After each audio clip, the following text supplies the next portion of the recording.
Can you see that? Okay, great. So once again, here's the Buddha. And imagine in the space in front now, golden radiant being in the nature of light, if you can. He's about 6 inches in height, slightly higher than the level of your forehead, facing you on a beautiful jeweled throne, supported by 8 great snow lions. If any of that is difficult, you just visualize the Buddha. And if that's harder, just visualize his face or a radiant light that you feel represents that highest level of wisdom and compassion, omniscience, like that. Just imagine that is in the space in front. And this is a perfect time right now to reestablish a motivation, a good motivation, moving myself in the right direction again. And what motivation tends to do for me is direct my mind in a very positive way, because distraction tends to come all the time, pulling your energy away from what you want to focus on. Just look at how you manage your devices. I know people where the phone, the tablet, the computer, they're just beeping with different beeps and different sounds all the time, that constantly they're like, oh, I got another email. Oh, I have another text. Oh no, that's a tweet. No, that's a thing. That's my WhatsApp thing. And it's just not peaceful for the mind. And if any of you recently have seen the program, The Social Dilemma, I think I talked about this in another teaching. It's about an 1.5-hour video, The Social Dilemma. If you have any addiction to your technology, watch The Social Dilemma, and you will start disengaging and actually leaving your social media and all that. It's quite frightening, but it's also, it just shows you about distraction, and turn off all your notifications. And I have to say, generally, some of you may have been on social media at the break time. It's a habit for some of you. It might be an addiction. And especially the younger generations are having this issue seriously. And having just taught a class for a high school on Zoom the other day, that's the generation I just taught, and they're called Generation Z. And these are the kids that got cell phones in middle school. So they don't really have much of a basis the way a lot of us did who are older, where, you know, we played in the street, we walked in the woods, we had a little bit more engaging with other types of games in person with people that were not connected to any kind of digital or electric facility.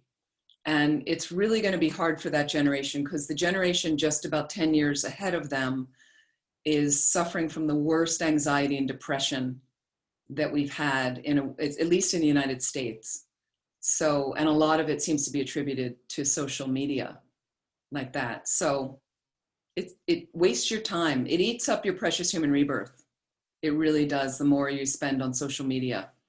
There's a lot of other practice you can be doing.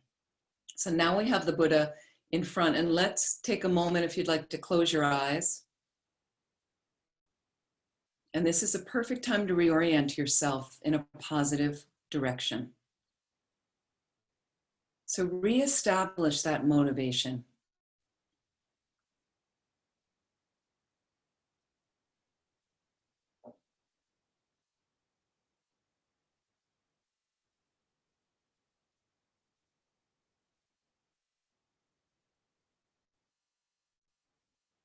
This is a great time that we can think about directing our awareness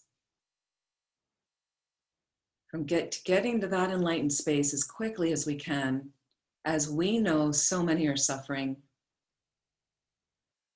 And as a Buddha, we can benefit all of them perfectly, which lends to our bliss and happiness and joy every moment.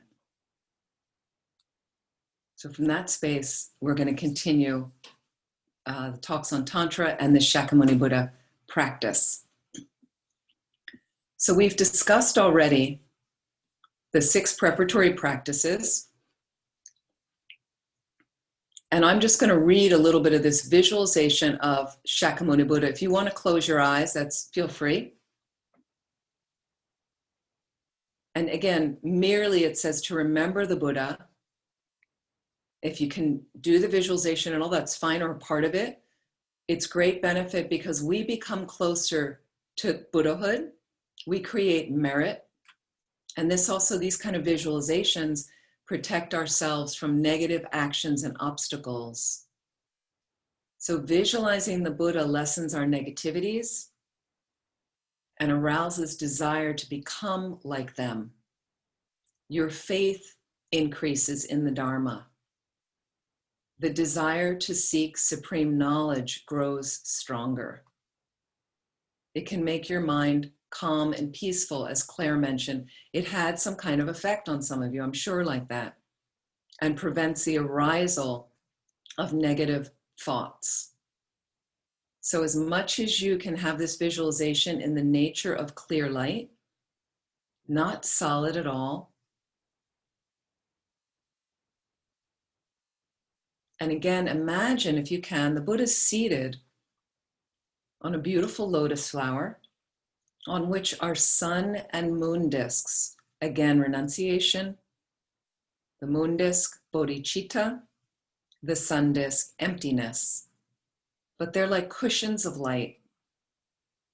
His body is made of pure golden light, and rays emanate from every pore, streaming out in all directions. And imagine that each beam of light carries numberless manifestations of the Buddha that ripen all sentient beings to enlightenment. So benefit all living beings. He is draped in monk's robes, and it says they don't touch his body, but they remain 1 inch from it, showing the power of his realizations. His aspect is very peaceful. Every atom of his holy body has the power to bestow realizations. His right hand by his right knee is touching the moon disc in that earth-touching mudra, symbolizing his control over evil through his infinite love. His left hand in his lap holds a begging bowl filled with nectar, and they say more specifically 4 nectars. The nectars are immortality, universal medicine, purification, and the nectar of transcendental wisdom. His face is beautiful with a loving smile. Again, the lips red to show he teaches out of compassion. The eyes are slightly closed to show he's in meditative absorption, and yet they're also slightly open to show he sees all the living beings he wants to benefit. And here it says a compassionate gaze directed toward you, yet simultaneously encompasses all sentient beings. He is free of all judgmental, critical thoughts, and accepts you just as you are. Have a feeling about that. Who is it that accepts you just the way you are right now?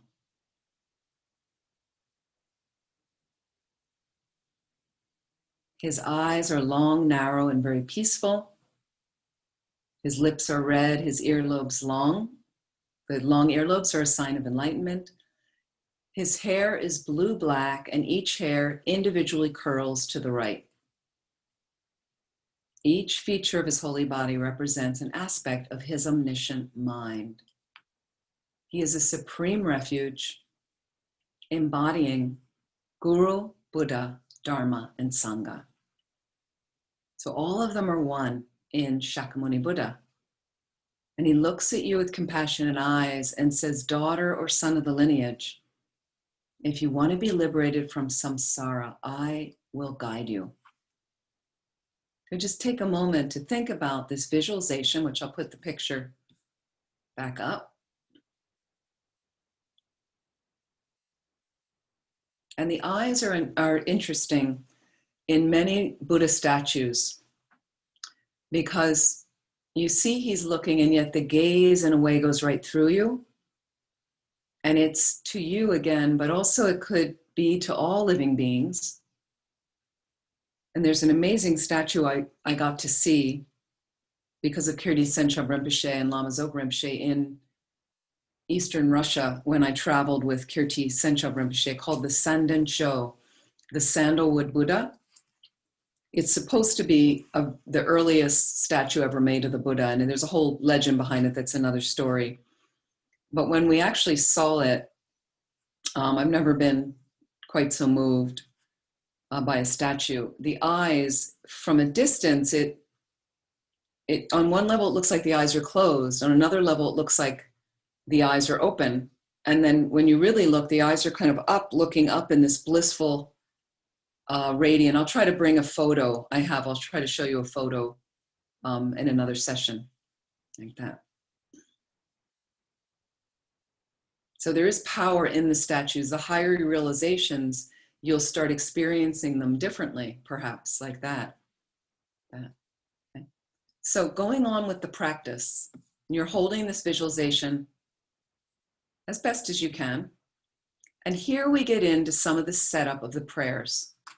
So this is like the standard sadhanas. Again, sadhana is Sanskrit for method of accomplishment, meaning by doing these practices, I will accomplish this aspect of the omniscient mind. I will become a Buddha. Whether it's Shakyamuni Buddha, which is what we're doing right now, whether it's other tantric deities, which we're going to talk about in a moment. And that is why we want to get the empowerments. That's why once you get an empowerment, you can then read all the commentaries about that specific practice. The reason you want to read the commentaries on the practice is ultimately to do the first level of retreat on that deity, which is called an approximation retreat. And what that means is you have to recite 100,000 of the main mantra of that deity. You might have to recite some other mantras as well. And then if you complete what's called a great fire puja or a fire ceremony, and by completing that and keeping all the kind of aspects of the retreat that, it'll tell you in the instructions, you then you approximate, you get closer to the deity, right? And then once you've done a tantric deity like that, you can then do on your own what's called self-initiation.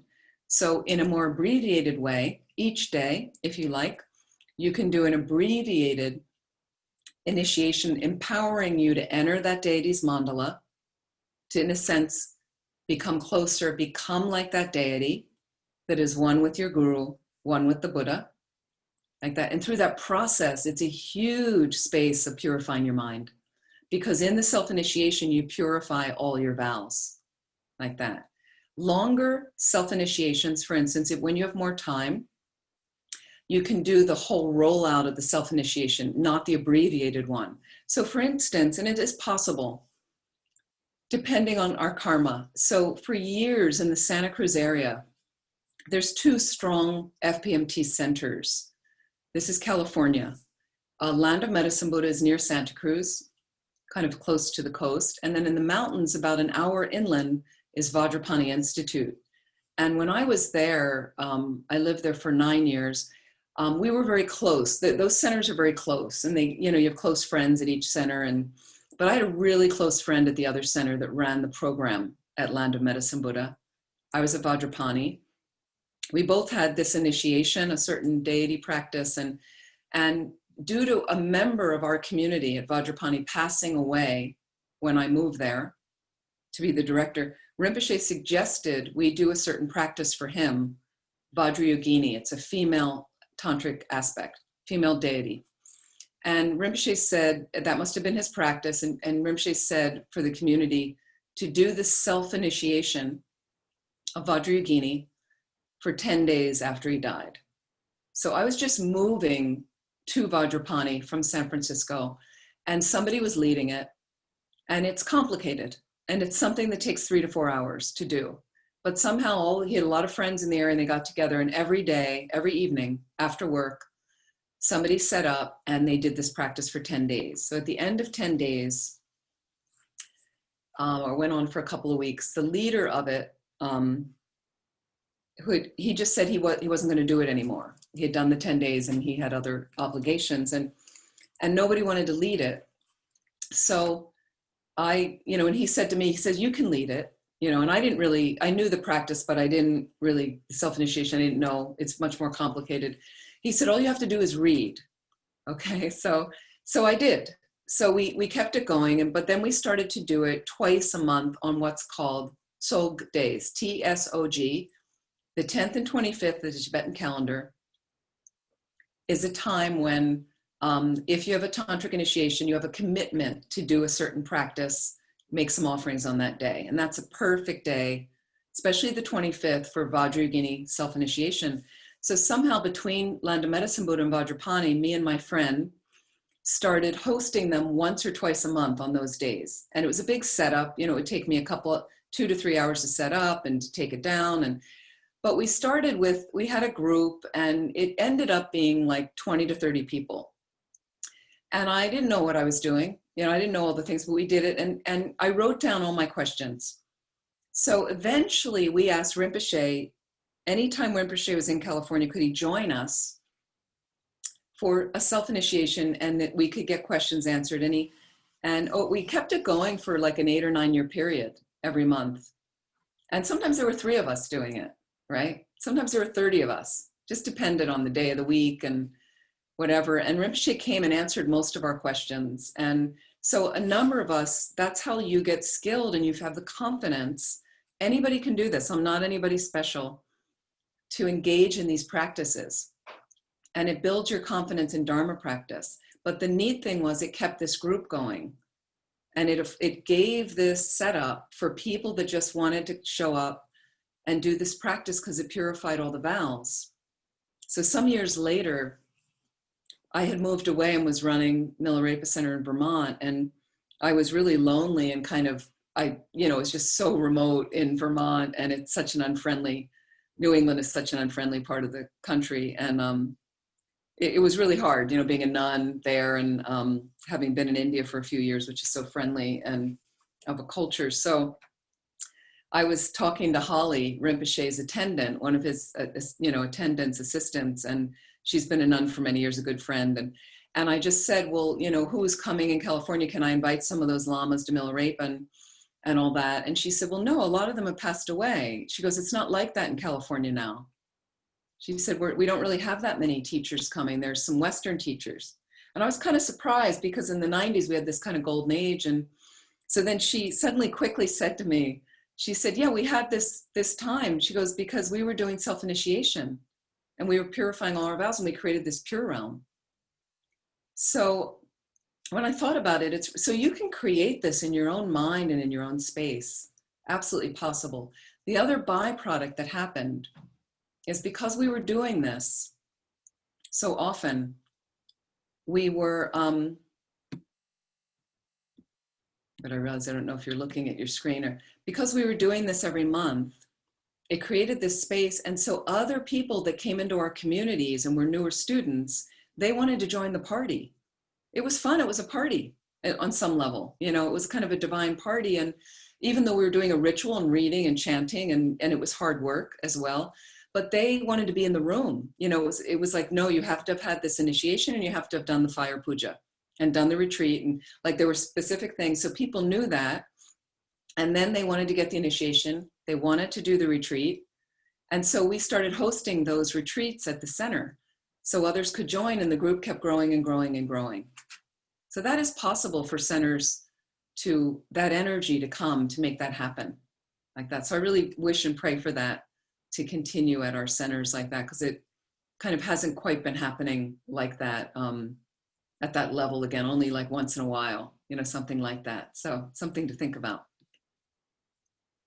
Okay, so in this practice, here we go. Once again. Oops, I have lost, let me bring that back. Okay, you can see that, right? Let me know if you can't. Okay, refuge and bodhicitta always starts off these practices and the sadhanas. So again, let's together consider refuge and bodhicitta. I have the Buddha in front of me. I want to do this practice.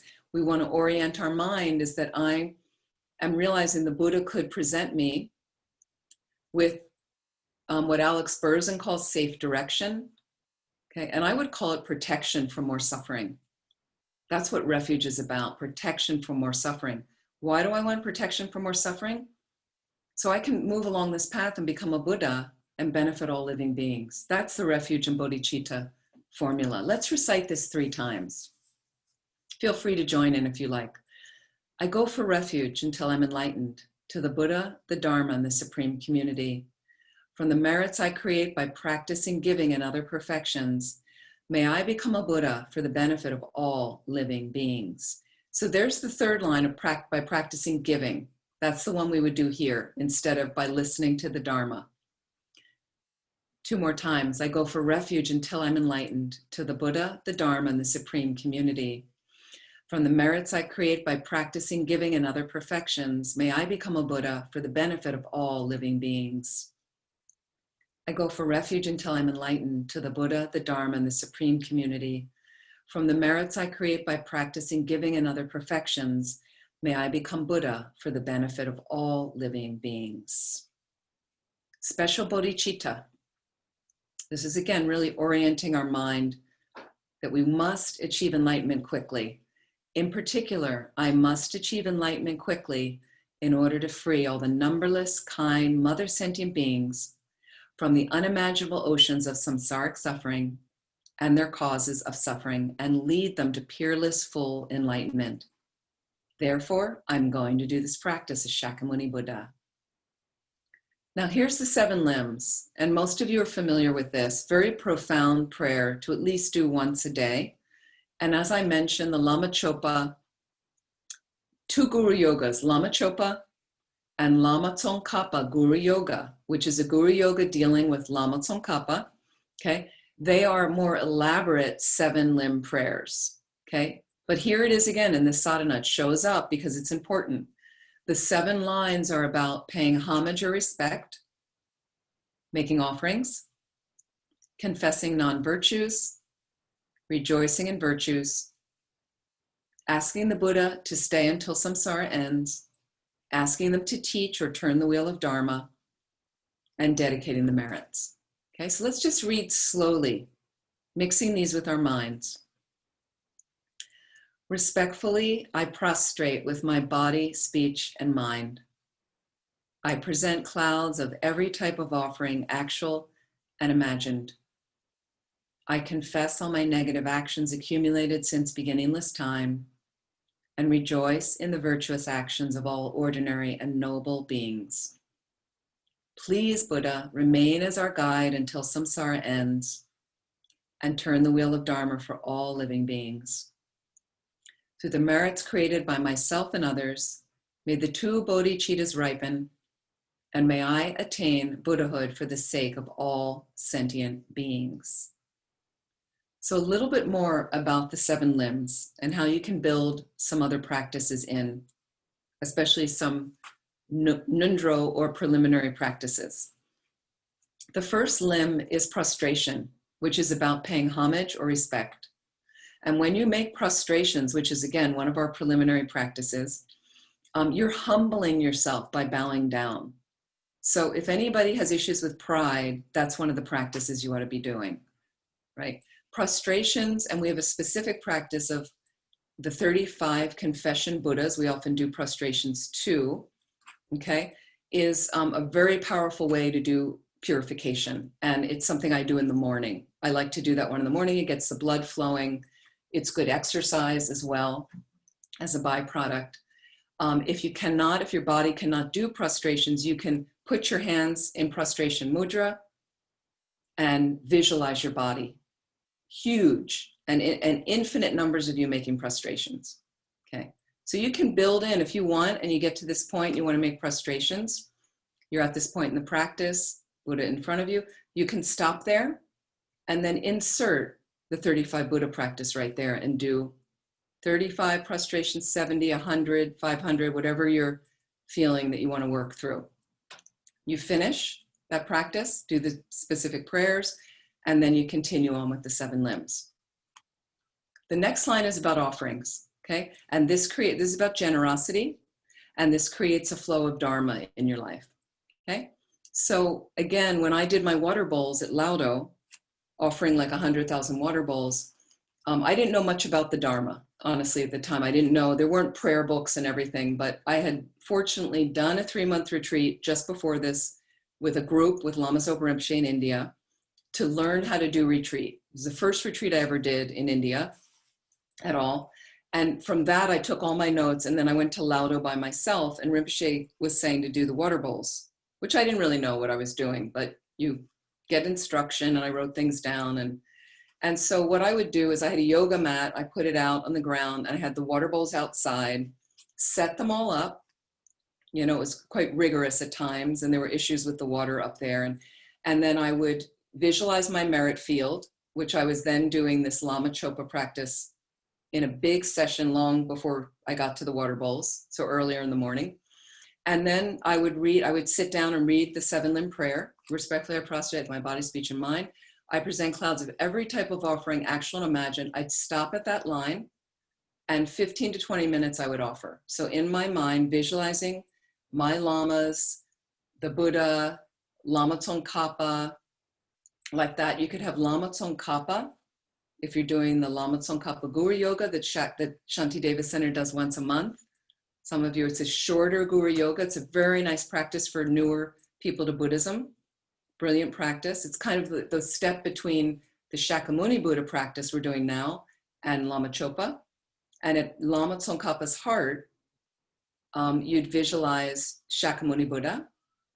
And at Shakyamuni Buddha's heart, you can put your guru, like that, who's inseparable if you're doing Tantra practice from Vajradhara or a tantric aspect like that. All are one in this Guru Yoga practice. So I would stop, and all these lamas were out there, all these different images and then I would offer, and I would visualize my offerings, my little water bowls turned into diamond urns of transcendental nectar, towering over all the holy shrines I could think of, and being offered to all the different realms and relieving them of suffering, and however simple or elaborate you want to go. Like that. And then I'd finish whatever offering. Sometimes I get distracted, right? Sometimes it was really cold and things like that. And then I would finish that 15, 20 minutes, and then I'd start next line. I just pick up. I confess all my negative actions accumulated since beginningless time. Some people might stop there and do some Vajrasattva practice because we're confessing, we're having regret for negativities. It's up to you. And rejoice. So just let's continue on.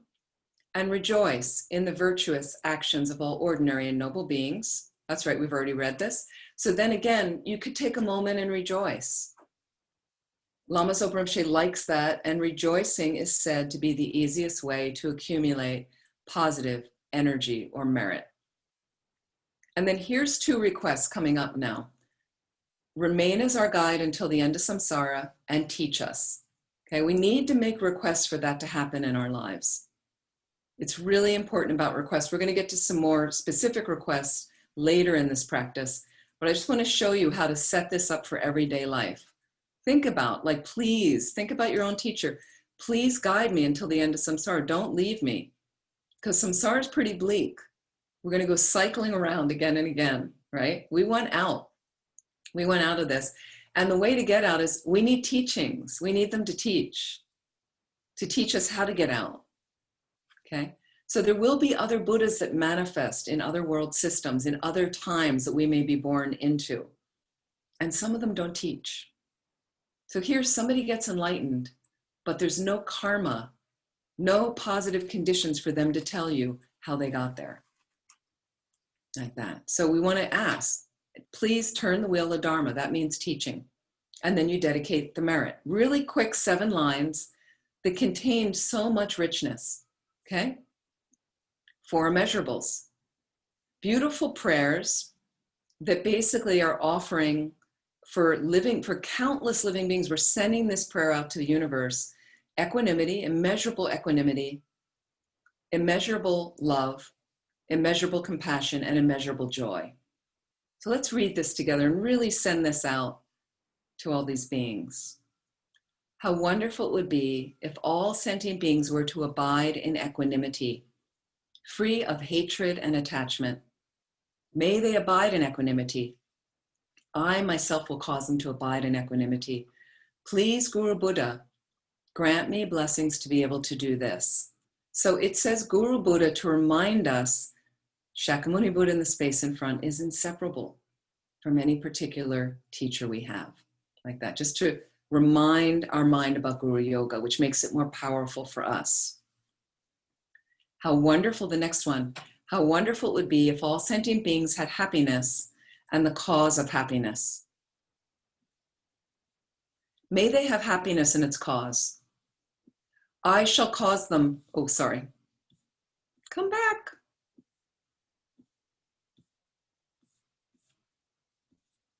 This always happens on my screen. Wait, here we go. May they have happiness in its cause. I shall cause them to have these. Please, Guru Buddha, grant me blessings to be able to do this. That's immeasurable love, wanting others to be happy. Okay, this is immeasurable compassion now, the third one. Sometimes they're in different orders, that's fine. How wonderful it would be if all sentient beings were free of suffering and its cause. May they be free of suffering and its cause. I myself will free them from suffering and its cause. Please, Guru Buddha, grant me blessings to be able to do this. And the last one is immeasurable joy. How wonderful it would be if all sentient beings were never separated from the happiness of higher rebirth and liberation. May they never be separated from these. I myself will cause them never to be separated from these. Please, Guru Buddha, grant me blessings to be able to do this. Mandala offering, which we do usually in the beginning of teachings, and it also is part of the practice. If you are, mandala offerings are part of our Nundra, our preliminary practices. And I'm working on them now. I'm not doing very well with them. It's taking me a really long time. But mandala offerings create prosperity in your life.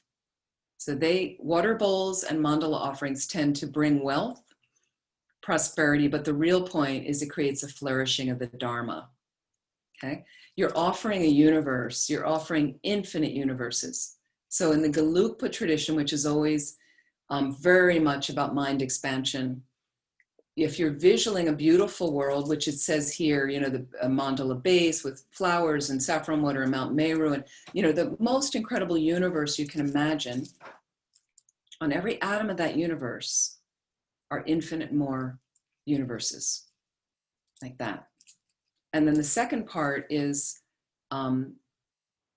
taking kind of, you know, looking at the three poisons, you know, and offering that. I offer without any sense of loss, not being swayed by one or the other, like that, offering my body, which becomes very tantric in a sense, and bless me to keep away from those three poisonous attitudes, which is something we try to clear out when we're doing that 9-round breathing, which we did in the beginning.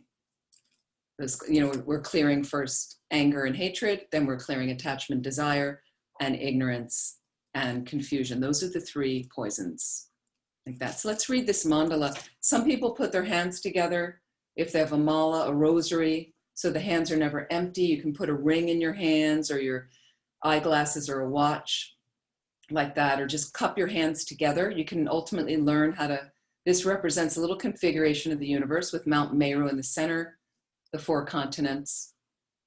We can read together.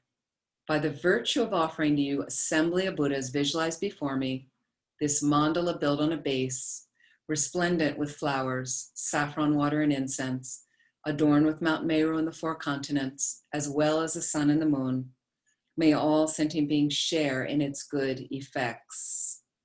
The objects of my attachment, aversion, and ignorance, friends, enemies, and strangers, my wealth, my body, wealth, and enjoyments, I offer these without any sense of loss. Please accept them with pleasure and bless me and others to be free from the 3 poisonous attitudes. Then asking the Guru to accept. Idam Guru Ramandalakam Niratayami. So in a way saying, I'm making this precious mandala offering to the Guru. And the other thing about the mandala offering is it's symbolic of, in ancient days, when people would bring their most precious jewel, their most precious possession like that, and they would save and save and save until they could buy one precious thing and then bring it to a teaching so they could get the teaching. It creates a cause for you to get the teaching, creates a cause for the Dharma to flourish in your life and for you to move along the path to enlightenment. So it's symbolic like that.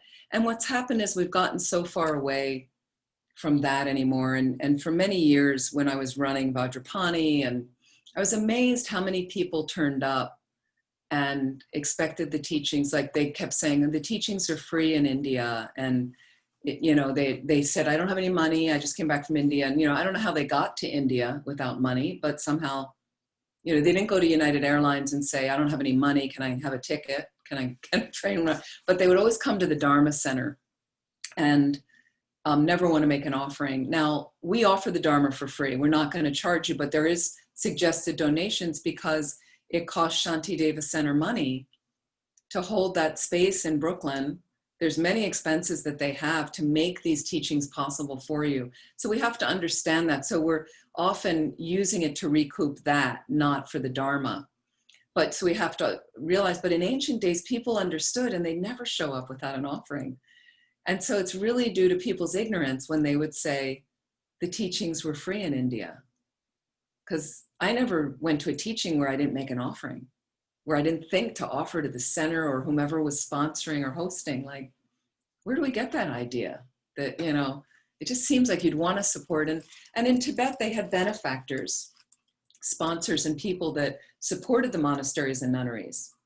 Most of it went to the monasteries, but sometimes there's people that support individual monks and nuns and support some of our monasteries and nunneries and things like that. And absolutely, it's the only way it flourishes. They support our centers. There's benefactors for Shantideva Center. There's things like certain teachings, you could become a sponsor. It's really helpful. Here we come to the requests. Special requests for the 3 great purposes. Okay, once again, this is symbolic. But this links you into tantric practice, okay? Because we're talking here about the subtle consciousness dissolving. When we get to the second paragraph that says subtle dual view of the white, red, and dark visions, okay? That's related to the absorptions that happen in your body that we're using a little bit more in tantric practice. But it also talks about, just previous in that line, from incorrect devotion to the Guru. So what we're saying is we're starting at the preliminary to the Lam Rim. Pacify any wrong conceptions I have of the Lam Rim, okay? Up to the dual view of the white, red, and dark visions, up through Tantra is what it's saying, okay? And then I'm immediately generate in my mind the right realization from Guru devotion up to enlightenment. So that's going to include tantric practice. Pacify, so this is a specific request that's built into some of our practices every day, this request for the 3 great purposes that are listed here in this prayer. But this is a great time for you. This is one way to make requests, but another thing is make your own requests if you want to.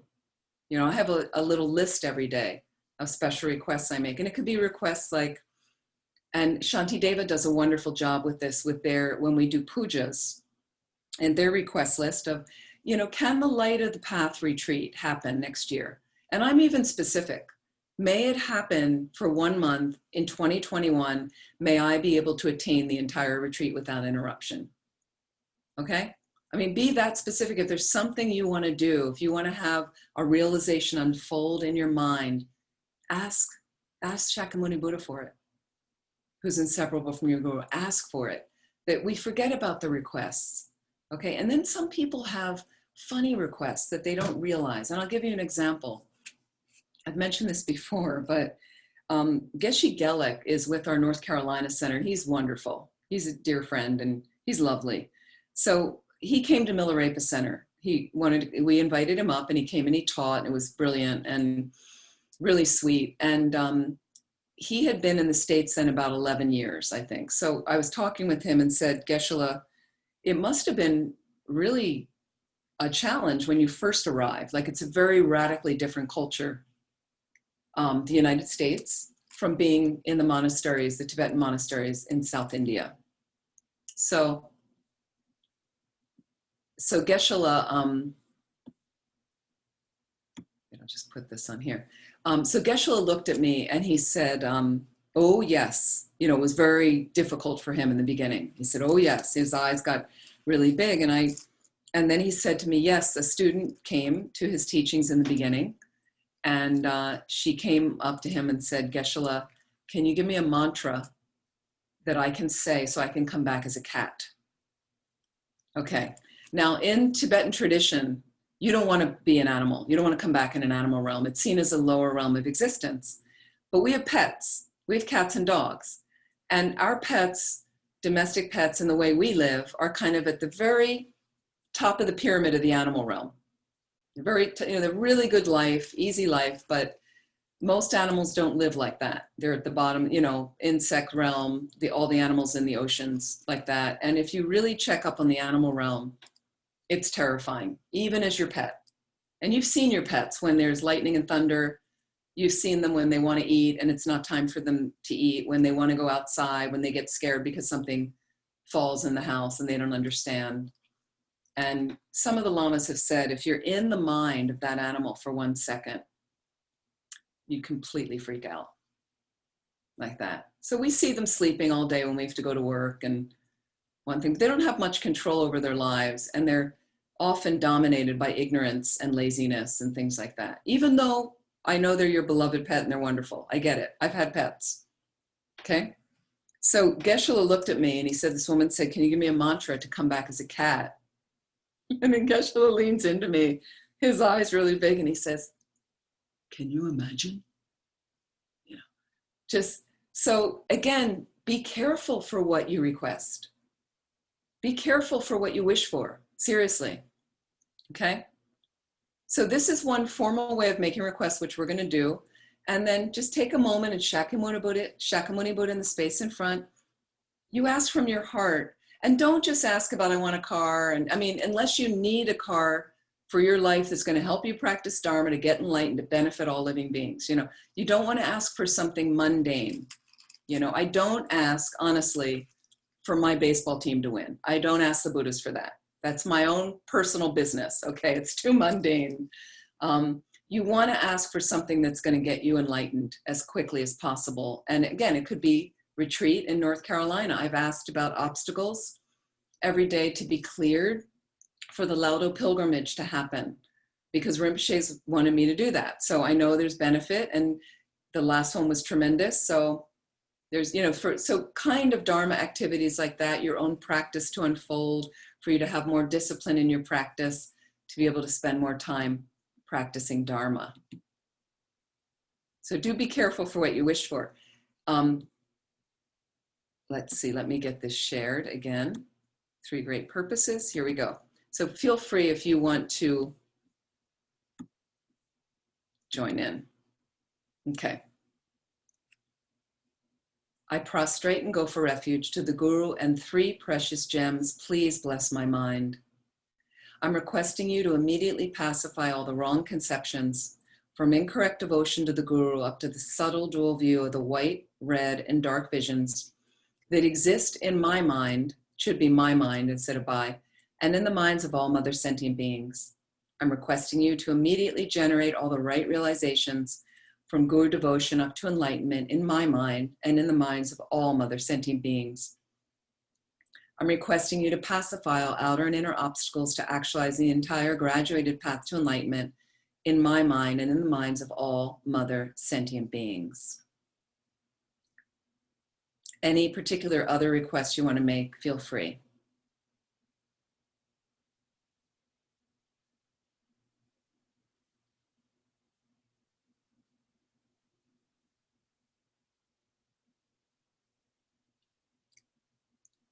And if you feel, some people recite that 3 times, like that. Mantra recitation. We're now going to visualize from Shakyamuni Buddha in the space in front, okay? White, if you want to do more purification, and I like to do half-half, I'm doing this. If you're doing purification, you can bring white colored light if that represents purification to you, or another colored light that represents purification from his heart. Okay, imagine it entering your forehead, or you can imagine it entering your forehead, throat, and heart, body, speech, and mind, purifying disease, spirit harms, negative karma, obscurations, and imagine them all washing out of you, completely leaving your body through lower openings of the body or any orifice like that that you'd like it to leave as we recite the mantra. Okay, so this is one way of doing the mantras. In tantric practice, the mantras are different. This is Shakyamuni Buddha mantra, it's a specific one. Each one is specific to each deity. They each have their own mantras. Mantra is a Sanskrit word for mind protection. It's a sacred saying. And they're slightly different, the visualization that we do in Tantra, but basically Shakyamuni Buddha in space in front, again, from his heart, light rays. And let's just visualize first on a level where you're feeling it's purifying you right now as we recite his mantra. We're going to chant 3 together, and then you can recite at any pace that you like on your own. Taya ta om mune mune maha mune soha. Taya ta om mune mune maha mune soha. Taya ta om mune mune maha mune soha. Taya ta om mune mune.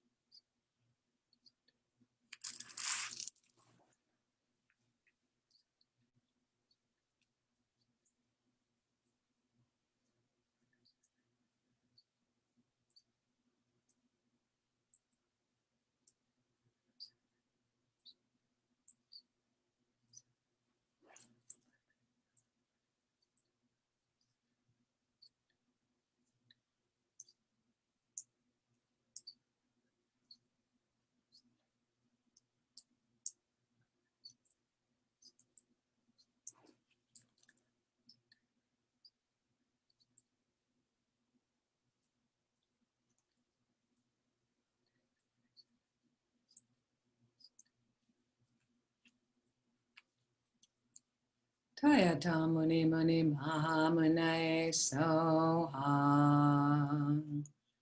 Let's continue on the next level of mantras. Same recitation, okay?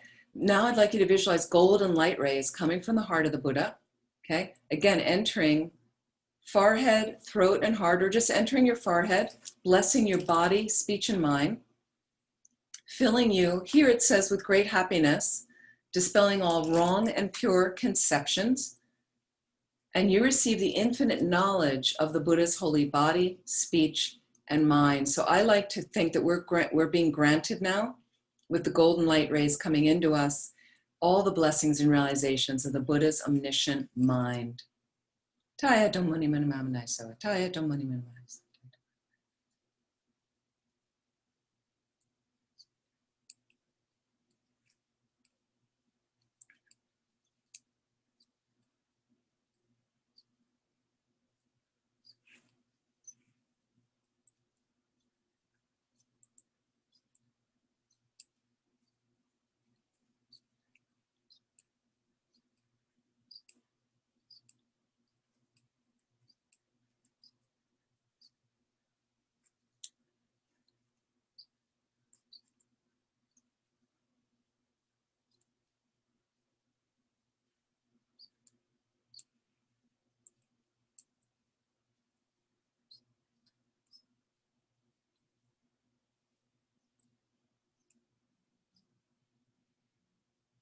Tayata mune mune mahamunaye soha. And again, you can go on for however long you have time for.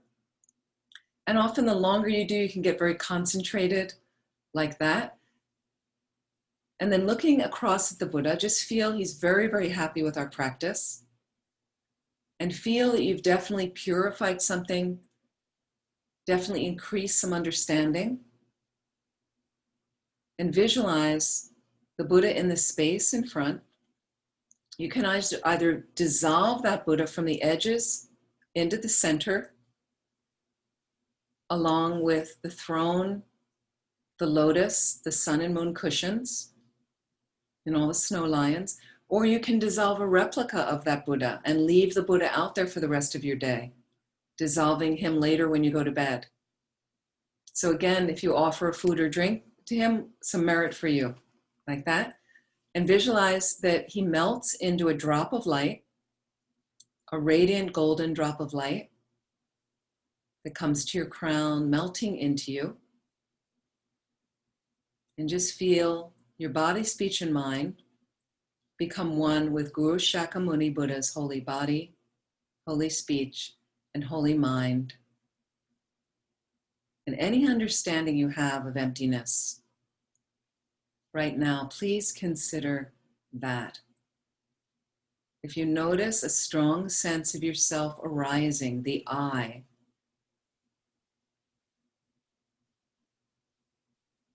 that inherent sense of yourself doesn't exist at all. There is no concretely existing I, permanent, fixated for all of time existing like that. It doesn't exist at all.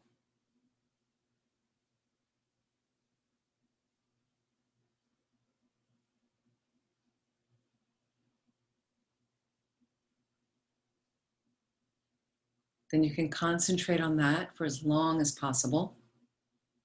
And imagine also now beams of light come out of the pores of your own body in the aspect of Buddhas, radiating around the entire planet, blessing all sentient beings. Imagine all their obscurations, all the negative karma of their body, speech, and mind completely purified, and they all become enlightened. They all become Buddhas. And just rejoice to think how wonderful it is that I've been able to do this and enlighten all sentient beings. Just a state of mind. Why not imagine like this instead of all of the negative thoughts we tend to have sometimes?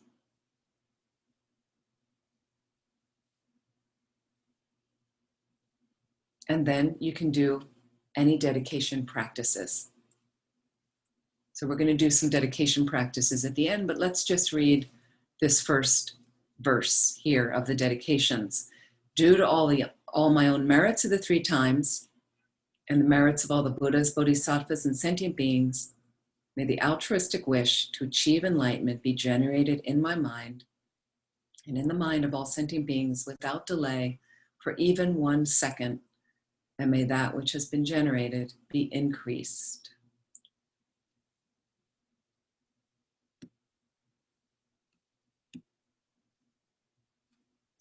So just to give you a taste of, some of you are already doing the Shakyamuni Buddha practice, just to orient you in a way that just to get us ready and familiarize our minds with when we're practicing Tantra like that.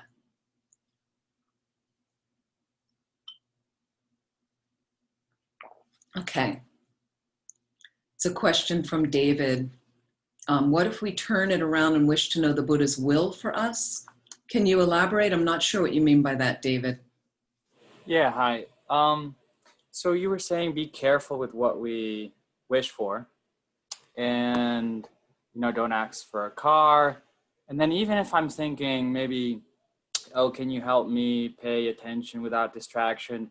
Maybe, which sounds like which is much better than a car. I don't really need a car. But even that maybe is limited in the context of the Buddha's omniscience.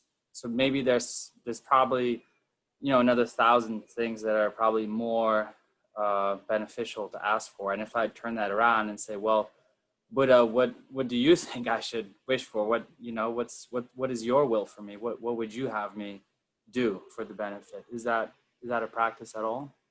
Not in this context. No, it's really more about making requests. And if you're not sure what to ask for, just do the prayer of the three great purposes, or any requests that are written, like the Lama Tsongkhapa Guru Yoga has requests, the Lama Chopa has requests, has verses of requests. So that's okay to just do those requests. Actually create that space in your mind. And it's very powerful because they pay attention. Buddhas and Bodhisattvas are around us all the time. We just don't have the karma to see them. Those requests kind of have them a little bit more zeroed in on the people that are really practicing, because they know that these are people that are moving along to enlightenment more quickly, so they really want to help. They help all beings, but they are gonna, I find that when I make prayers like that. Now, on the flip side, what you can do is, if you have a qualified guru or teacher, you can ask their advice, and that would be the way of wanting to know what's best from their side. But the thing is, when you are asking, again, be careful for how you ask and what you ask for. So it's more difficult for them, from what I've heard in my own experience with my teachers, to just go and say, what should I do?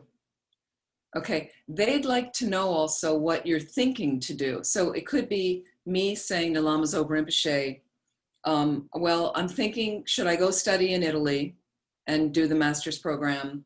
Or should I do it at home? Can I study that at home? Should I stay here in this house? Or should I'm interested to move here to do this thing, to do retreat, da da da da. And I have very specific things I would ask. And then he can check. He does his own divinations. If you have faith in this person, they do their own checking like that. And I have faith in that from my past. You know, I think for somebody like Lama Zopa Rinpoche, he knows exactly what's going on without, you know, he knows how to advise. And so, and what I feel at that point is he's going to advise, if it's a highly realized being, based on that level of realization, whatever is going to turn out best for the biggest, greatest good for you and for others, like that. And so that's a way you can then know what their will is for you. But you have to be intent on following the advice if you're going to ask for advice. That makes sense. And I'm also reminded of what you said yesterday, which is to just check the results. So in this case, also, I can make a request, and then I can see how that worked out. And I probably get some sense of, maybe that was a little limited, a little selfish, or maybe, that one worked out better than I thought. Sure. And what they say is, if you are going to ask for advice, so when you seek advice from a qualified guru, okay, that's the beginning of practicing guru devotion, by devoting in thought. Part of devoting in thought is asking their advice and following the advice, okay? So if you're asking, it usually falls under 3 categories that you ask. Would be practice questions, major health issues, and a major life decision. So you're not just going to ask what color car I should buy, or what should I do in this relationship, unless that relationship is a major life issue, meaning you're in a long-term relationship, your partner wants to move across the world, you've got 2 kids, you don't really want to move there. You know, that might be something you could check then, but not just kind of, should I be with this guy or this woman, or, you know, kind of mundane thing. So usually you keep it to practice questions, health issues, major health issues, and major life questions. And again, you may want to start with a very small question that you know you can follow. Make sure you want to follow the advice. Don't waste their time. And that's what I did. You know, I checked one thing, one question I had, and I was prepared to follow. I got the information. I followed the advice, really, really liked the result. And then that prompted me a year later to ask another piece of advice. And then I followed that, and I liked the result. And so again, you don't need to ask some sweeping grand thing like that if it doesn't feel comfortable, but make sure the person, and check up on them for some time till you seek that advice, to make sure they're somebody qualified. And the Guru Devotion teachings talk about what are the qualities of a appropriate authentic teacher and things like that. Thank you. Sure. Okay. I want to talk just before we get into some of a little bit more about the Guru Puja I started to talk about yesterday. And one thing I also wanted to mention before I forget, pujas, these ceremonies we do, Shanti Deva Center hosts a few a month. They're very good for the harmony of the center, and they clear obstacles for you. So I think I'm hosting, is this, and correct me if I'm wrong, Jennifer, another Tara Puja this month, is that correct? Later this month? October 24th. Thank you. Okay, October 24th, thank you. And I know they're doing a medicine boot on Halloween in the evening that's going to be led by Roland, is it? Colin. Colin, thank you. Wonderful. So, but this Tara Puja, the reason I'm highlighting it, October 24th, Jennifer, I think it's 7 in the evening, is that right? Because it's a weekend, it's at 4 p.m. Okay, 4 p.m. That's right. The weekend ones we do at different times, 4 p.m. The reason, thank you, Jennifer. She put the link up. The reason I thought this could be helpful, it's an hour-and-a-half practice roughly, and we offer 4 mandalas to Tara. It's a tantric practice in a sense, but anyone can participate. It's just a matter of how you visualize, and I'll explain that.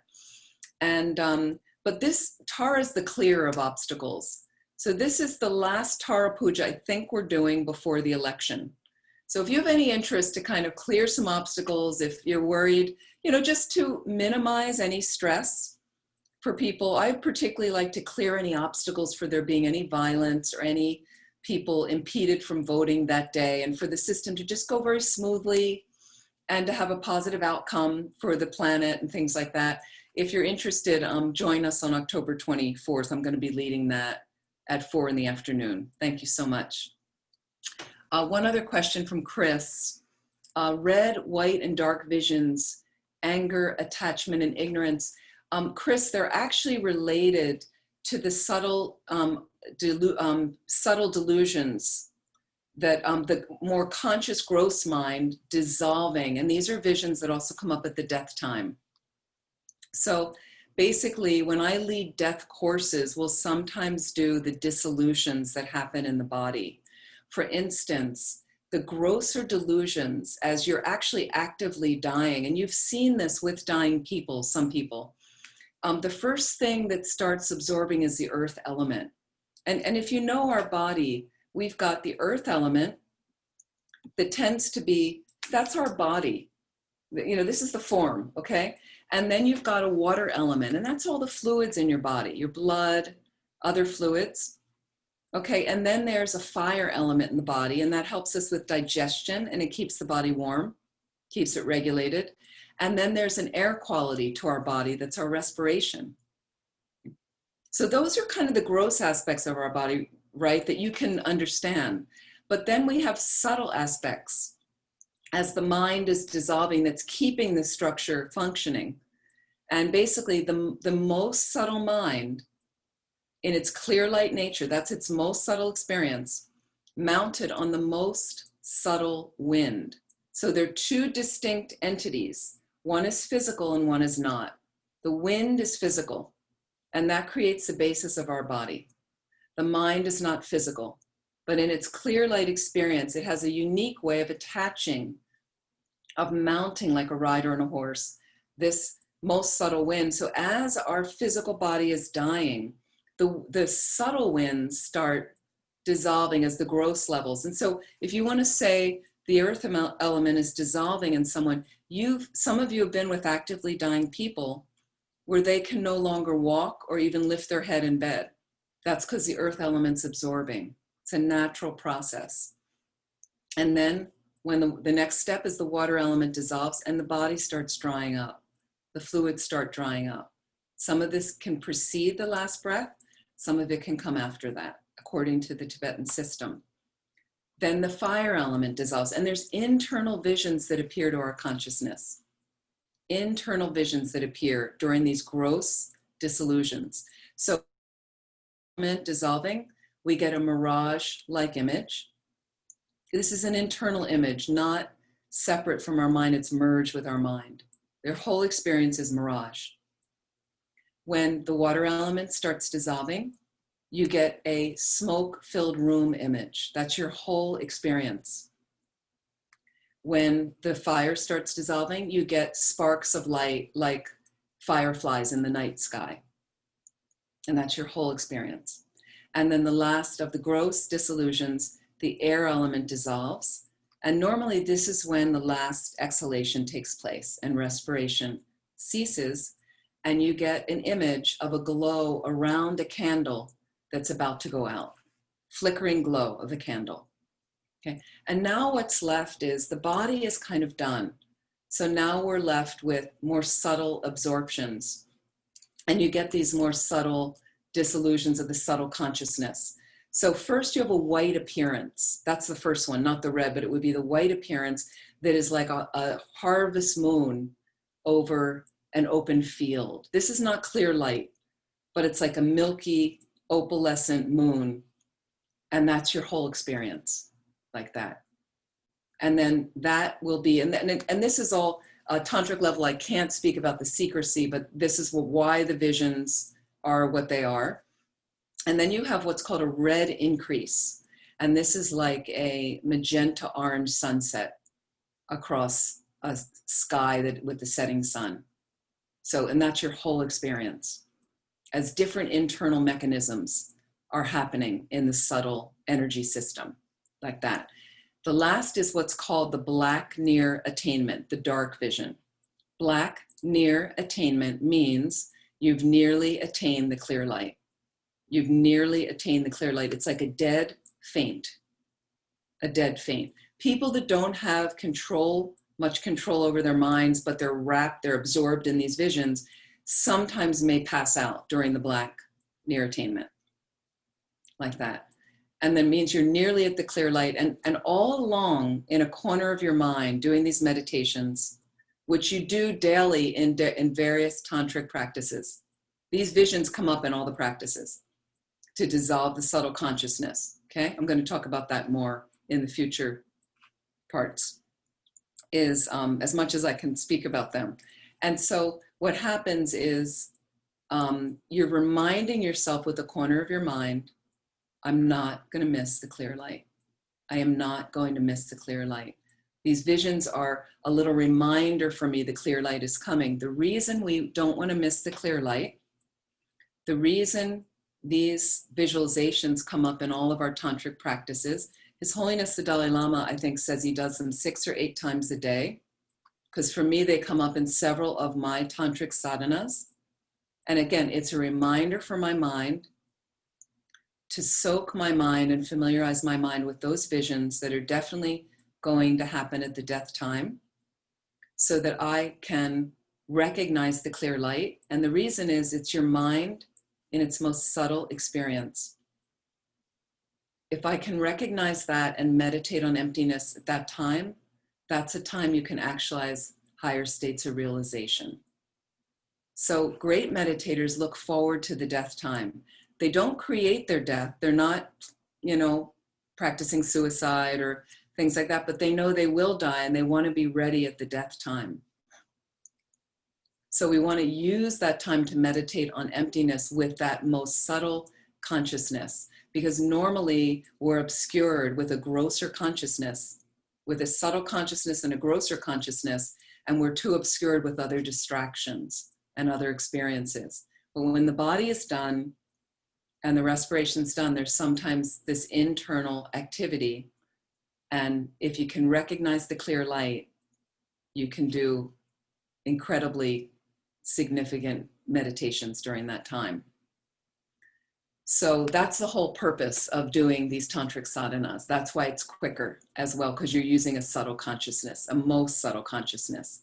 The sutra approach is you're using a grosser consciousness to meditate on emptiness. One of the big distinctions. We're going to talk more about that tomorrow. One of the big distinctions. So for instance, in the Sutrayana approach, which can take you 3 countless eons to get enlightened. 3 countless eons to get enlightened means I'm going to actualize the Lam Rim.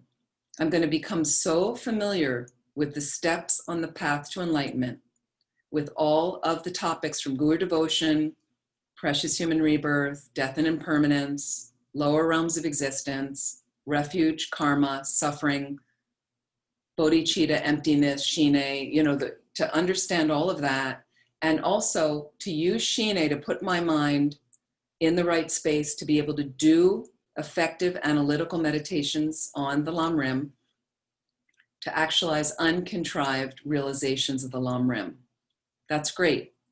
But I am in a different way with a grosser consciousness meditating on emptiness through what's called the 4-point analysis. I'm not going to go into that now, but the standard way, conventional way to meditate on emptiness, like that. So fantastic. All of that's fantastic. And we need to do that along the way.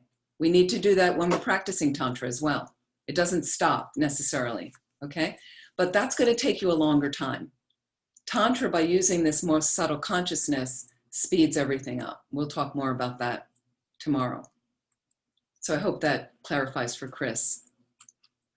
And certainly, Thank you. as you are going through these visions, yes, some of these more concrete, grosser delusions start dissolving as well. Yeah. And different wisdoms are manifesting and things like that. So there's a chart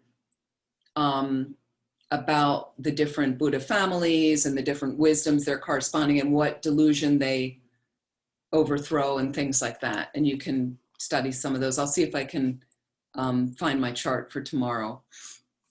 Make a note of that. And the other thing I wanted to say is the reason we did the 9-round breathing with the 3 channels is in completion stage of Tantra, you're trying to bring the winds into the central channel. Again, and I can't say this enough, you need to have the empowerment first. You need to have an appropriate tantric empowerment with a qualified Vajra guru in order to do it. And you need to keep your vows and commitments. So what you're doing in the empowerment is trying to, you want to familiarize yourself to bring these winds in by getting also instruction on completion stage practice, which doesn't come in tantric empowerments alone. You need instructions on completion stage practices. Again, I mentioned when you get a tantric empowerment, you can then practice generation and completion stage. There's 2 stages of Tantra, generation and completion stage. We start with generation stage, which means I generate myself as the deity according to a certain sadhana in the deity's world system. I read commentaries on that practice and familiarize myself with it as much as possible. Doing it regularly, perhaps, if it's your meditational deity or yidam, okay? Finally, doing the retreat on it with a certain amount of mantras, approximation retreat, doing the fire puja, and everything starts opening up and unfolding slowly over time. And you can read many commentaries on one practice. There's slightly different versions and things like that. It's great. So you're doing that to kind of actualize that experience of the deity. And but what happens is bringing the winds in, okay, creates these visions, these subtle visions automatically. They come in the mind. If you bring the winds in the right direction, in the right way, those visions will start manifesting in your mind automatically, okay? And a huge amount of bliss can come. But I'm talking about getting the winds in the right way with the right initiation, the right practice, the right guide. The reason sexual intercourse is so blissful is you get the winds near to entering, but they don't enter the right way. So that's why you can't sustain it. And you're often not aware of the visions that are manifesting at that time, because those subtle visions manifest when you're having sexual orgasm, when you have a really big yawn or sneeze, when you fall asleep every night. Those visions, white vision, dark vision, they're the mirage-like image, smoke-filled room image, the sparks in the sky, fireflies, they're manifesting every time you go to sleep every night. Are you recognizing them? They're subtle. Okay, some of them are subtle and some are very subtle. The most subtle are the white, red, and black visions in the clear light. So through tantric practice, we're familiarizing our mind with them so we can recognize them at the death time. I hope that helps. And then if people have fainting spells, blackouts, I can't say they're in tantric experience. I have no idea. It could be that they are familiar with tantric practice and we're doing a meditation on that. If they're not, it could just be a loss of consciousness. Doesn't necessarily mean they practice tantra like that. Okay, a little bit more I wanted to go into. I was talking about Guru, and I mentioned the Guru Puja, the significance, and I just wanted to explain a little bit how practices can get contained as you go on in your Dharma career, okay? Because eventually you're going to get led to the Guru Puja, the Lama Chopa at some point, or if you do a retreat with Rinpoche, it's going to be happening every morning, and there's a reason it happens, and it does lend support for the mind. Even though I know a lot of us resist it and don't want to do it, or we say it takes long, or all the chanting, we don't understand it, especially as newcomers. But I've just found it richer and richer in my life, and a real support, a real basis like that, that I tend to just go back to. And like that, it contains everything, okay?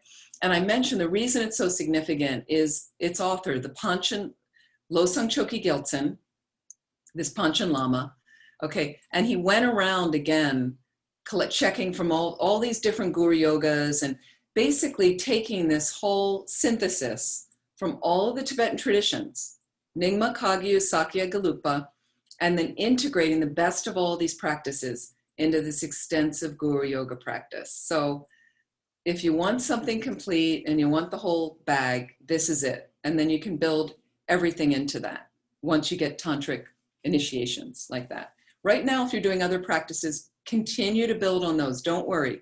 Continue to build on those. Stay with the Shakyamuni Buddha practice. If you're doing it, great. It's only going to layer a lovely foundation for you to step into something else. Some of you are doing Lama Tsongkhapa Guru Yoga. Brilliant.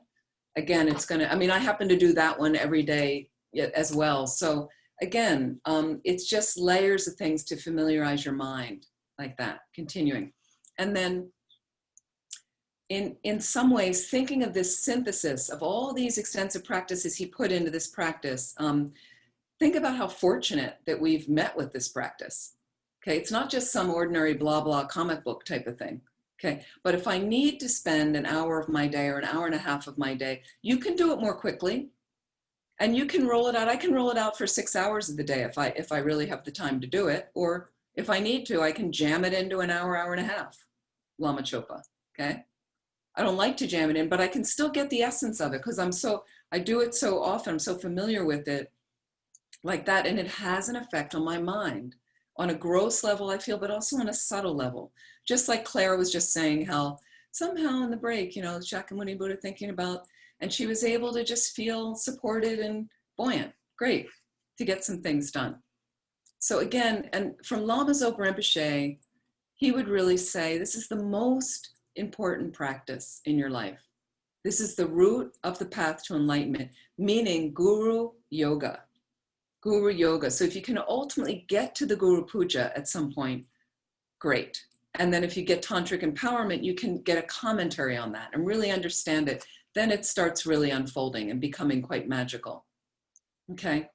So it was through practicing the Guru Puja that an uncountable, countless number of fortunate beings were able to achieve enlightenment in the quickest possible way.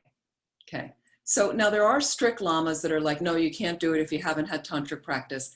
That's not Lama Zopa Rinpoche, who's very strict, meaning when we come to Light of the Path, that's the first session of the day that Rinpoche does. And there's a lot of new people there.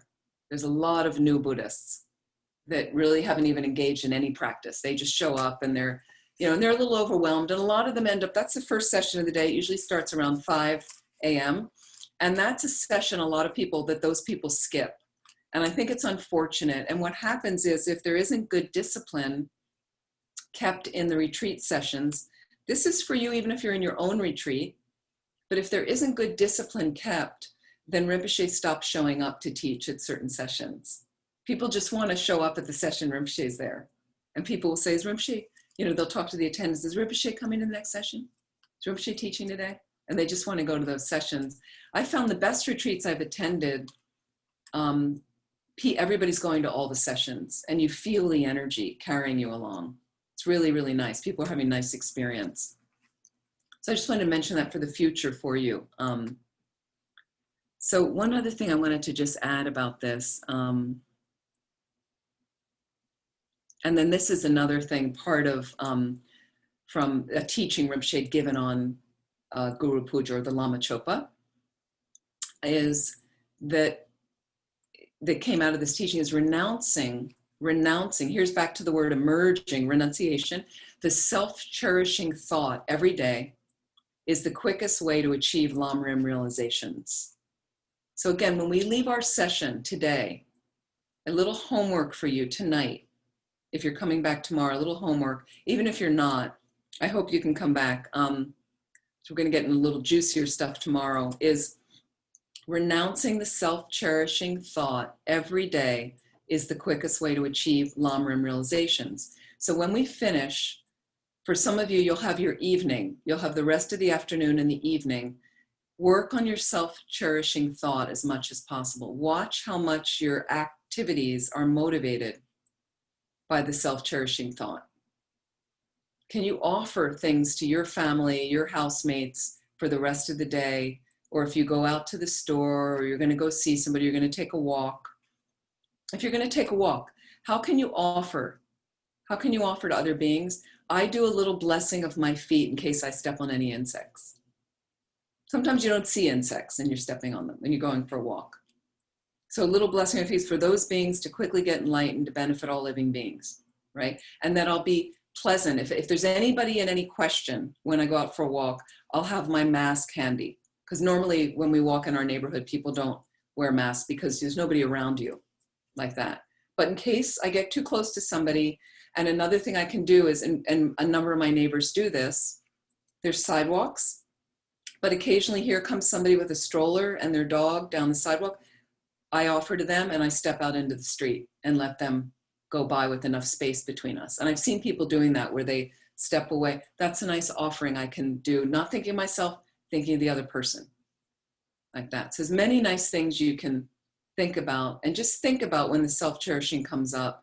Can I then invest in a little bit of practice? Why? To get enlightened, to benefit others. That's an offering you can give even if you're alone, like that. And this is from one of the Geshes in this, from this teaching that Rinpoche talks about with the, and what's the quickest way to actualize the Lam Rim? And one of these teachers says, by practicing the remedy to the self-cherishing thought, which is bodhicitta.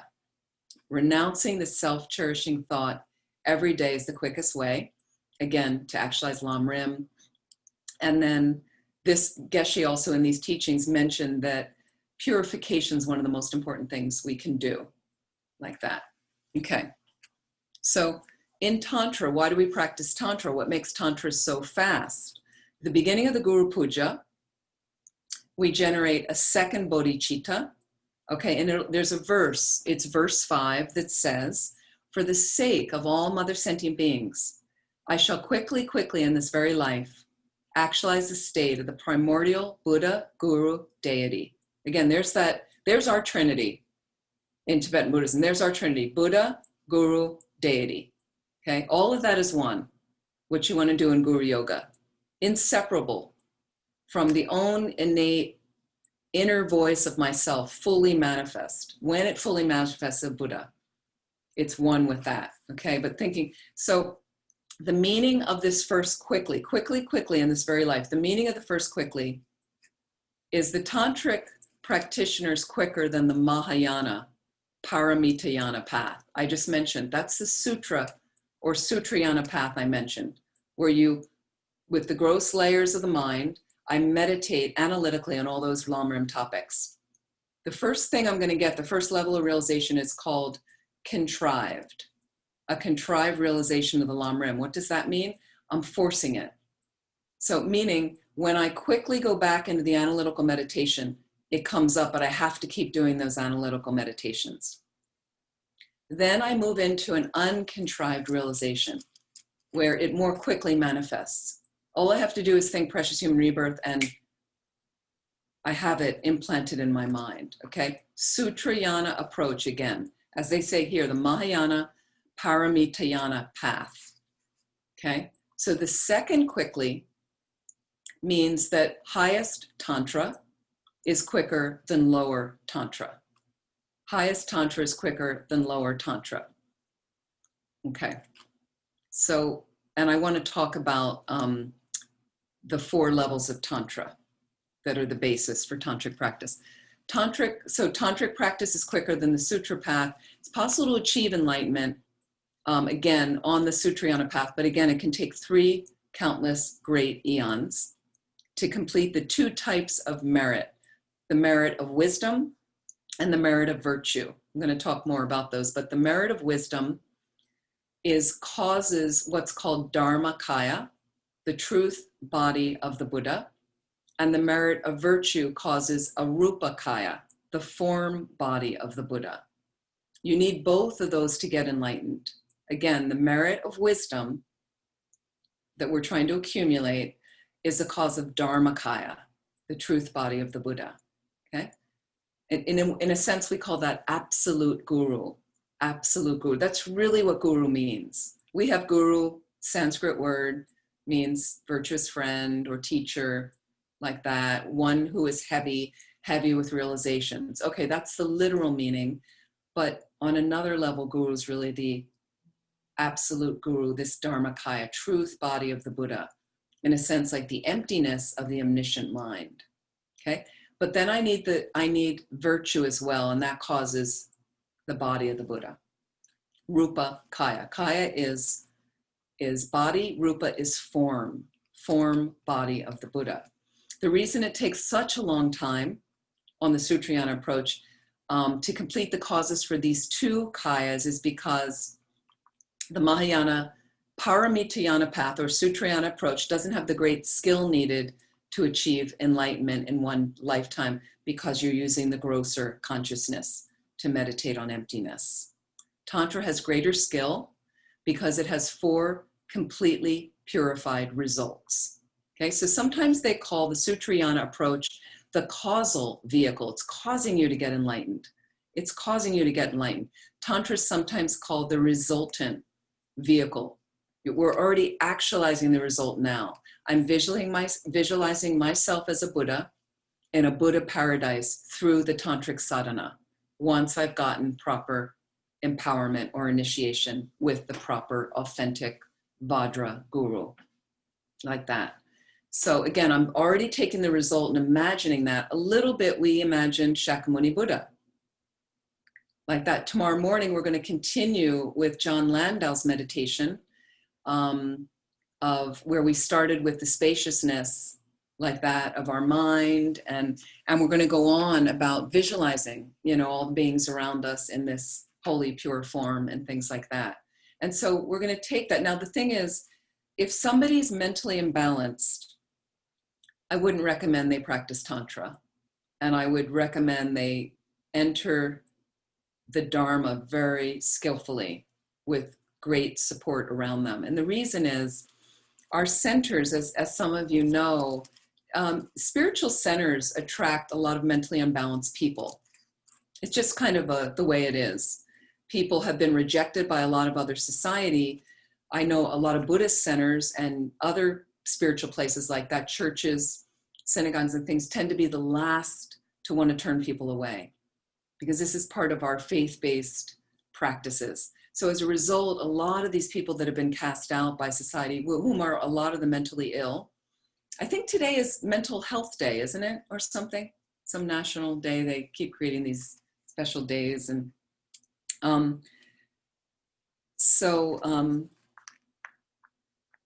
Buddha families, let me make a note of that. And so as a result, our centers are the last ones to not have people being welcome. And I've been at centers where a number of mentally ill have lived at the center, stayed at the center. As long as you have enough support, it can work. If you don't, you sometimes have to set limits and boundaries. And I've had to be really clear with people. A number of teachers I know were very clear if they're starting a retreat that discuss with this person who's showing up that we know has had issues and is on medication, that this is not the time starting the retreat to stop their medication. A lot of people feel like, oh, I'm at the Buddhist center, everything should be clean, I shouldn't be taking drugs, and they stop their medication. Or I've had people say, tantric practice told me to stop taking medication. It doesn't tell you to do that. Nothing says that. So you have to be pretty balanced to practice Tantra. I do know people that had a distorted view of Tantra and became kind of violent and at some centers and weren't empowered to practice Tantra anyway, and had the whole system wrong from the beginning and had like psychic breaks and caused some disturbances at centers. But fortunately, it all worked out. So you do need to be balanced. So don't walk out of this and feel like, oh, I'm a perfect being, I'm a god and I'm a deity, which I've heard some people, mentally imbalanced people, say when they hear their first introduction to Tantra teachings. Let's go through these 4 bodies. Again, the 4 are the basis for Tantra and what makes it the quicker path to enlightenment. Number 1, the ordinary body is completely purified into the deity's holy body, okay? When you become enlightened, your ordinary impure body is completely purified into the deity's holy body, okay? So you meditate on that happening now in your tantric practice. Okay, I'm not telling you to meditate on it unless you've had empowerment, but I'm just saying this is how it works. This is how tantric practice works, by bringing the result into the path. Okay, each time you do this, you purify an unimaginable amount of negative karma, defilements collected since beginningless rebirths, and collect extensive merit. So generation stage, that's part of what you're doing in the generation stage of Tantra. Okay, number 2, and I'll talk later about the 4 classes of Tantra, but these are just 4 bases. Number 2, the ordinary place is completely purified into the deity's mandala, deity's world system. Again, the ordinary place is completely purified into the deity's mandala. You visualize this as the deity. Your enlightened wisdom manifests as the mandala, this world system you experience, that you'll experience in the future, okay? But it happens now. I'm visualizing it now. And you visualize as best as you can. We've got a limited consciousness, okay? But you're visualizing as best as you can. Actualizing, trying to visualize that through, again, your generation stage practice. Visualizing the mandala of the deity is so powerful that, again, just like you're visualizing the body, each time you do this, you purify many tens of millions of eons of negative karma. You collect extensive merit in a very, very short time. Okay. So that's why it's so much of a quicker path to enlightenment, and how it's possible to achieve enlightenment in one lifetime. I do want to mention that as we get into this but the real skill here of manifesting the deity's body, it never goes without the bodhicitta motivation, okay? So they have something in Tantra called generating divine pride with clear appearance. Generating divine pride with clear appearance. What does that mean? Well, divine pride is, I'm going to try as best as I can to visualize myself as an aspect of this deity. We're always using method and wisdom.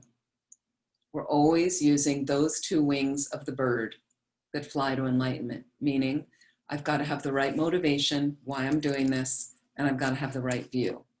Meaning I don't just place a deity's body on my ordinary, normal, kind of caca view of myself. Everything dissolves into emptiness. It's one of the first lines after we do those preliminary practices that we did in the Shakyamuni Buddha practice, okay? Then there's a line that dissolves everything into emptiness. Om Sabhava Shuddha Saradharma Sabhava Shuddho Hum. Hum, I think it is. So I'm dissolving that the nature of all this is empty, everything. And you have to start there. Everything lacks inherent nature. It's from that wisdom that you then generate the deity and generate the deity's mandala. Without that, you're missing the whole point of Tantra, of just ordinary view, build on ordinary view. Can't do it like that. So the more you understand about emptiness and how Tantra works, it unfolds more of it unpacks. The same thing with the deity's mandala. So then again, I've got the view, trying to remember emptiness and generate that from the wisdom. Deity rises, okay? Trying to have it clear appearance of the deity, okay? But when it says divine pride is the deity, okay? This is not about arrogance and I'm better than everyone else because I'm Shakyamuni Buddha or something, let's say. No, the only reason I want to manifest like this is a form with an omniscient mind where I can benefit all living beings perfectly. That's why I'm doing it. You don't want to lose sight of that because then it trips in to more delusion in the mind, arrogance, pride, like that. You know, and for people that are mentally unbalanced, that's when they have psychic breaks and they think they're God and they're gonna fix everything. And that's when they decide to like jump off a roof or something because they can fly and it's horrible. It doesn't work like that. Okay, so be skillful, get the right initiation and the right guide. Okay, number 3, basis. After we have deity's body pure, place is pure, okay?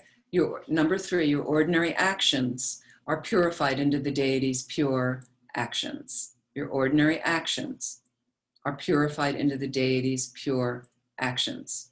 So when you achieve enlightenment, each light beam emitted from your holy body, which we did a little bit at the end of the Shakyamuni Buddha practice, will purify and liberate countless sentient beings from suffering. It's a really light meditation to do. You send that out. So you visualize that what's going to happen in the future, again, happens now. I'm imagining it. I know I can't enlighten everybody. We would do it if we could. People have their own karma. Our minds are limited. We're not Buddhas yet. I can't speak for you, but generally we're trying, okay? But again, those light rays are going to go out. That's why the meditation on emitting light beams comes so many times in deity sadhanas, in these sadhanas, these approximation methods. Many times light beams going out, coming back in, light beams going out again, okay, to create again, my ordinary actions are purified. And they're manifesting now like the deity's pure actions. I'm familiarizing my mind with this. I'm making my mind familiar and habituated with this practice I'm going to do when I'm a Buddha, but I'm going to practice it now. I'm going to pretend now that I'm doing this, okay, that it's like this, okay? Sometimes the beams are visualized like seed syllables of that deity. Sometimes from the holy body of the deity, they're purifying all sentient beings. Like this. It's all very similar. And this, again, collects scads of merit, okay? Much more merit than even Tonglen, they say, of doing this in Tantra practice, which is very powerful for your mind on a Sutrayana level, okay? So very, very powerful to emit the light beams, have them come back in, but mainly thinking that you're enlightening all living beings. I mean, it'd be nice to think about that instead of some of the negative judgments we layer onto other people, right? So a wonderful way you could do right now is when you catch yourself, if you're a negatively critical person, judgmental person, and you're noticing just a thought goes out with someone, what if you can catch the thought a little bit, gently, very gently, not harsh on yourself, and then what if I just think of it as a little light beam that went out, of little Shakyamuni Buddha going out and touching them, enlightening them. Little practice you could do just to practice before you actually do Tantra like that. Number 4 basis.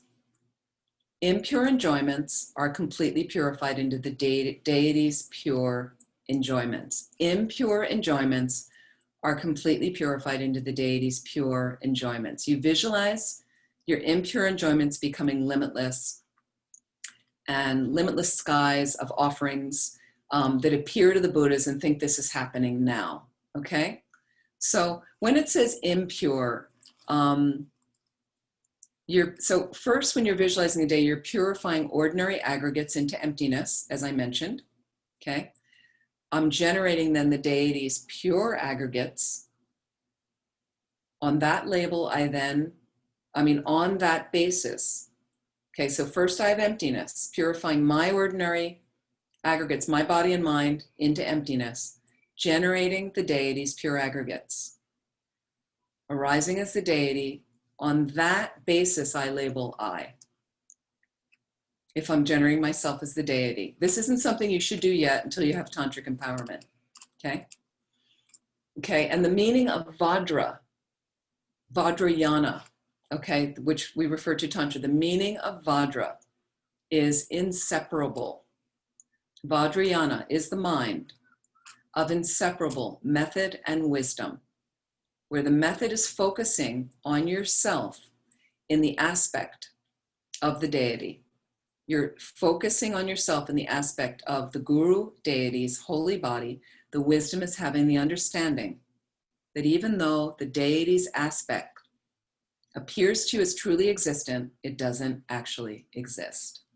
So method and wisdom are combined there, inseparable, Vajra, inseparable. That is the Vajrayana significance. Again, the mind of inseparable method and wisdom.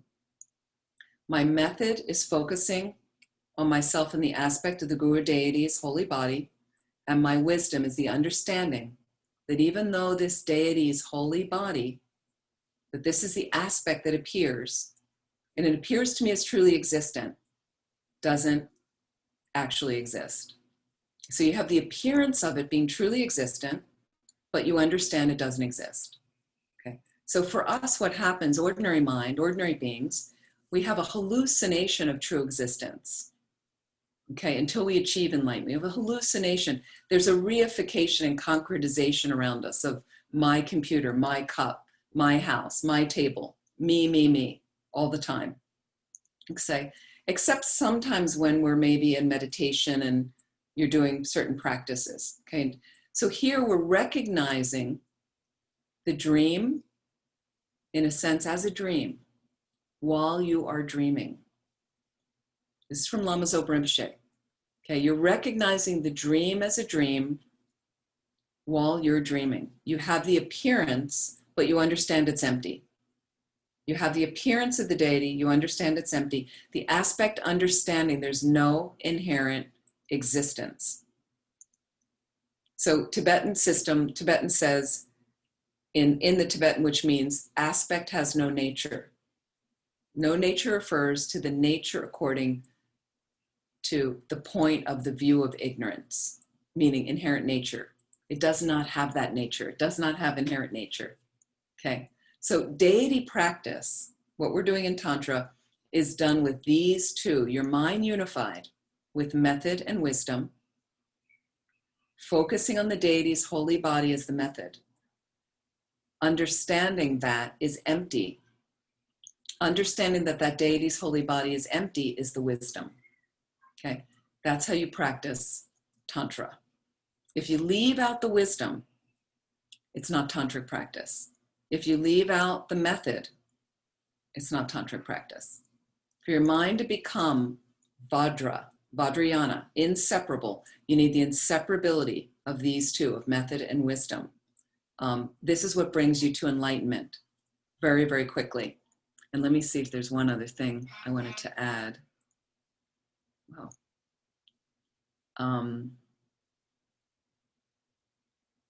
And then Rinpoche says, that's why it's called Vajrayana. Yana is vehicle, inseparable vehicle. And again, you can collect an inconceivable amount of merit, inconceivable, powerful way to purify negative karma, okay? Incredible practice. That's why it's so much quicker, where you're purifying scads much more than practicing the Sutrayana.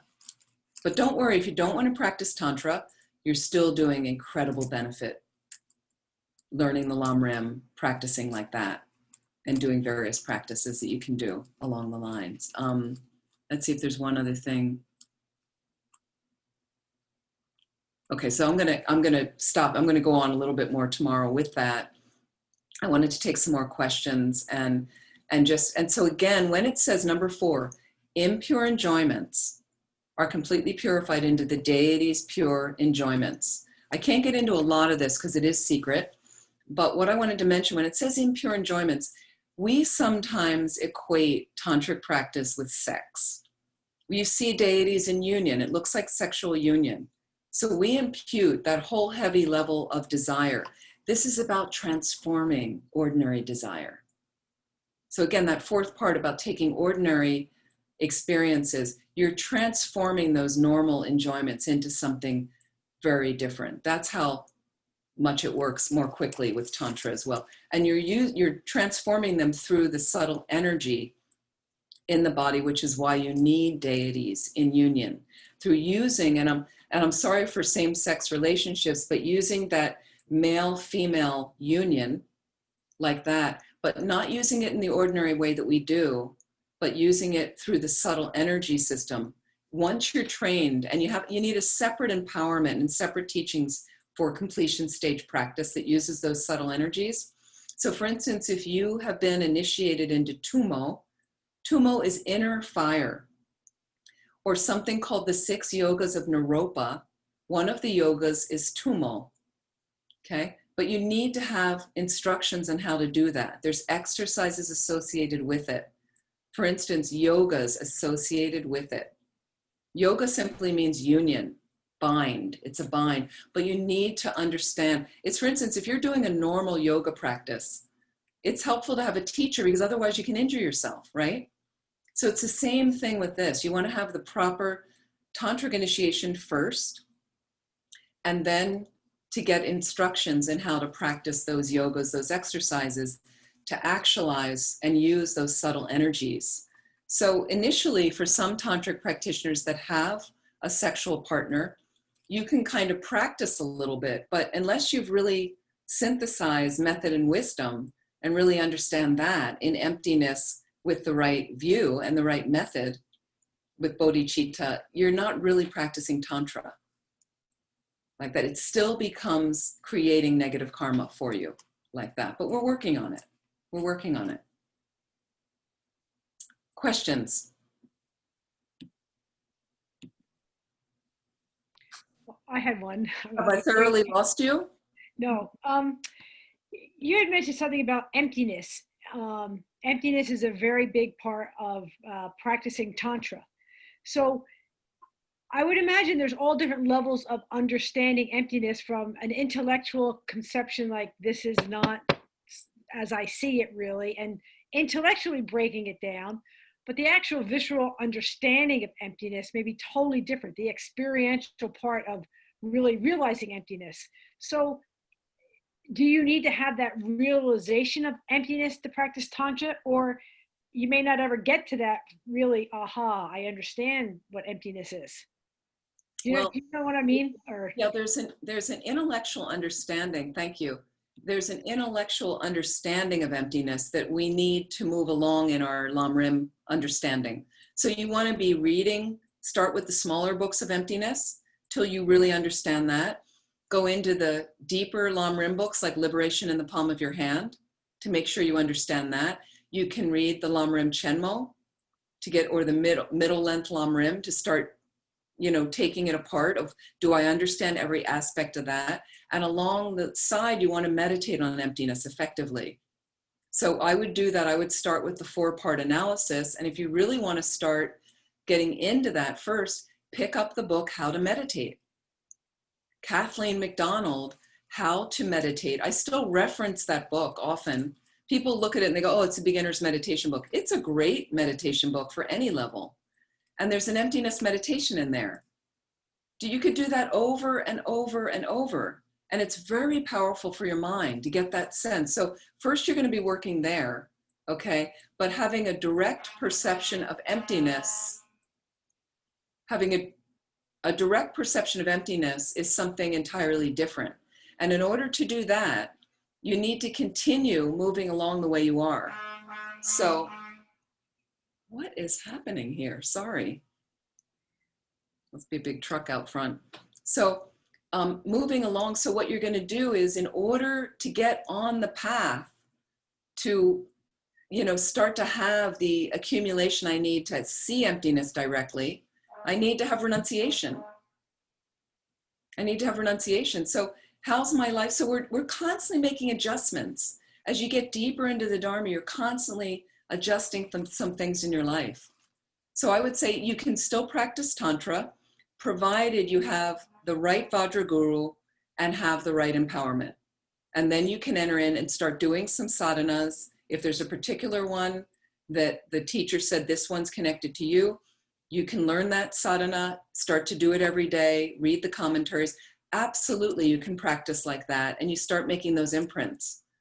But along the side, you're still working on emptiness.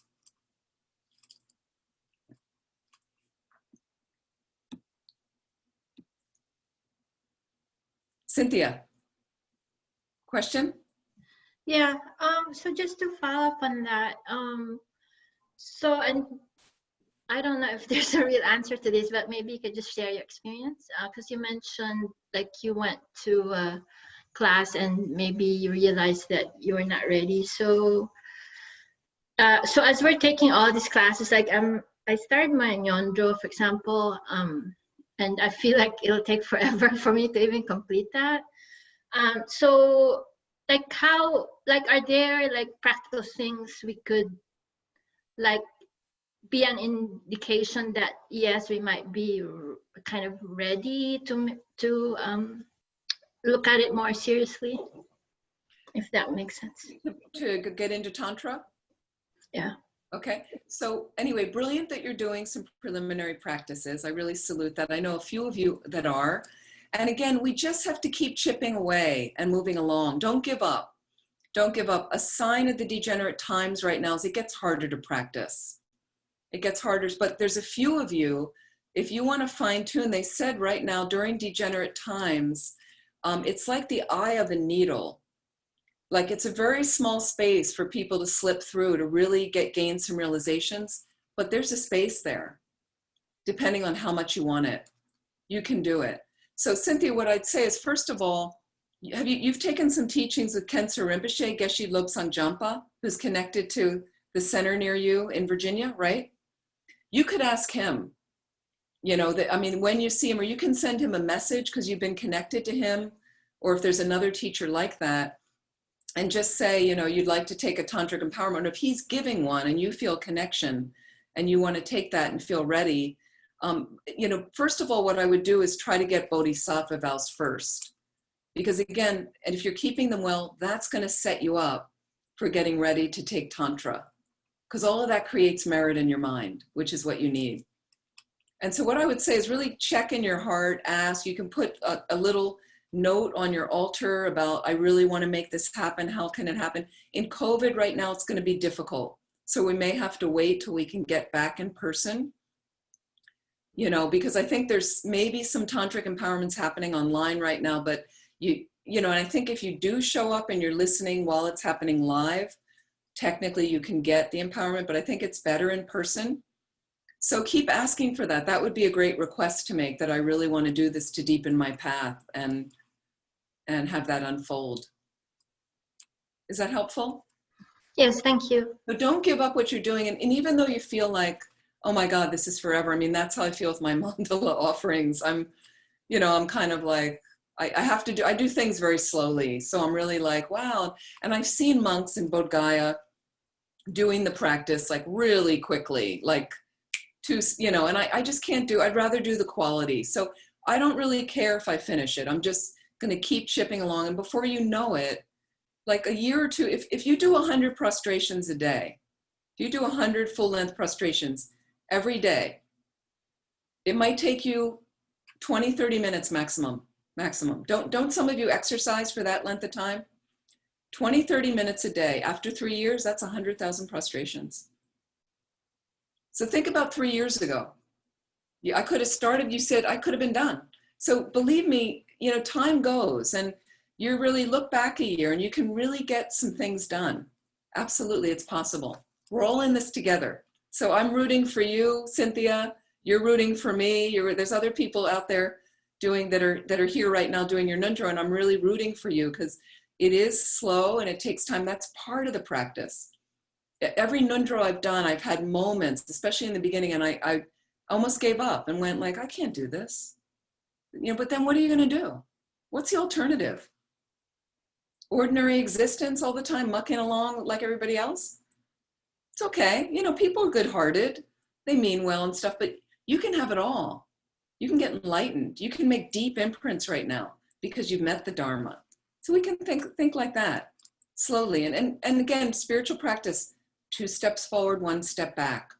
You know, we make some strides, and then sometimes I kind of get set back and I lose my energy. And that's why in COVID it's difficult, because we're not in person at teachings. And then I go back to a retreat with Rinpoche and I'm all inspired again. So that's just how we have to do. And that's why courses like centers like Shantideva are so important, because teachings happen. They have a wonderful array of programs, Shantideva and some other centers. And you don't need to be in San Francisco or Brazil. You can just pop on and go, oh my God, so-and-so's teaching this. And this is happening, and you can participate. We have people now just looking at you from all over the country. So it's great. So keep on, you're doing great. So one last question. Do you need to seek out a teacher guru to give you tantric initiation, or do you just wait? Okay, when the time's right. What happened for you to be, okay, how long after you? Okay, so seeking out a teacher or guru, you do need to make effort from your side. Don't just sit back and wait. It's really helpful to make effort from your side. What that means though, and in COVID, it's going to be difficult. So just be patient.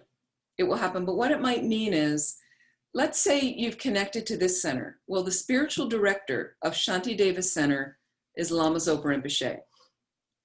And you've come to a teaching that I'm teaching, and I'm a disciple of his. So if this Light of the Path retreat happens next year, or you can keep in touch and find out from Shantideva, is it happening? When is it happening? You can get on the list of Kadampa Center in North Carolina and get on that list to find out, okay? And you find out it's going to be next August, let's say, for example, right? And you're somewhere in the United States, you can get yourself there pretty easily. I know it costs money to fly, but you can do that. It's possible to save your money now to do that.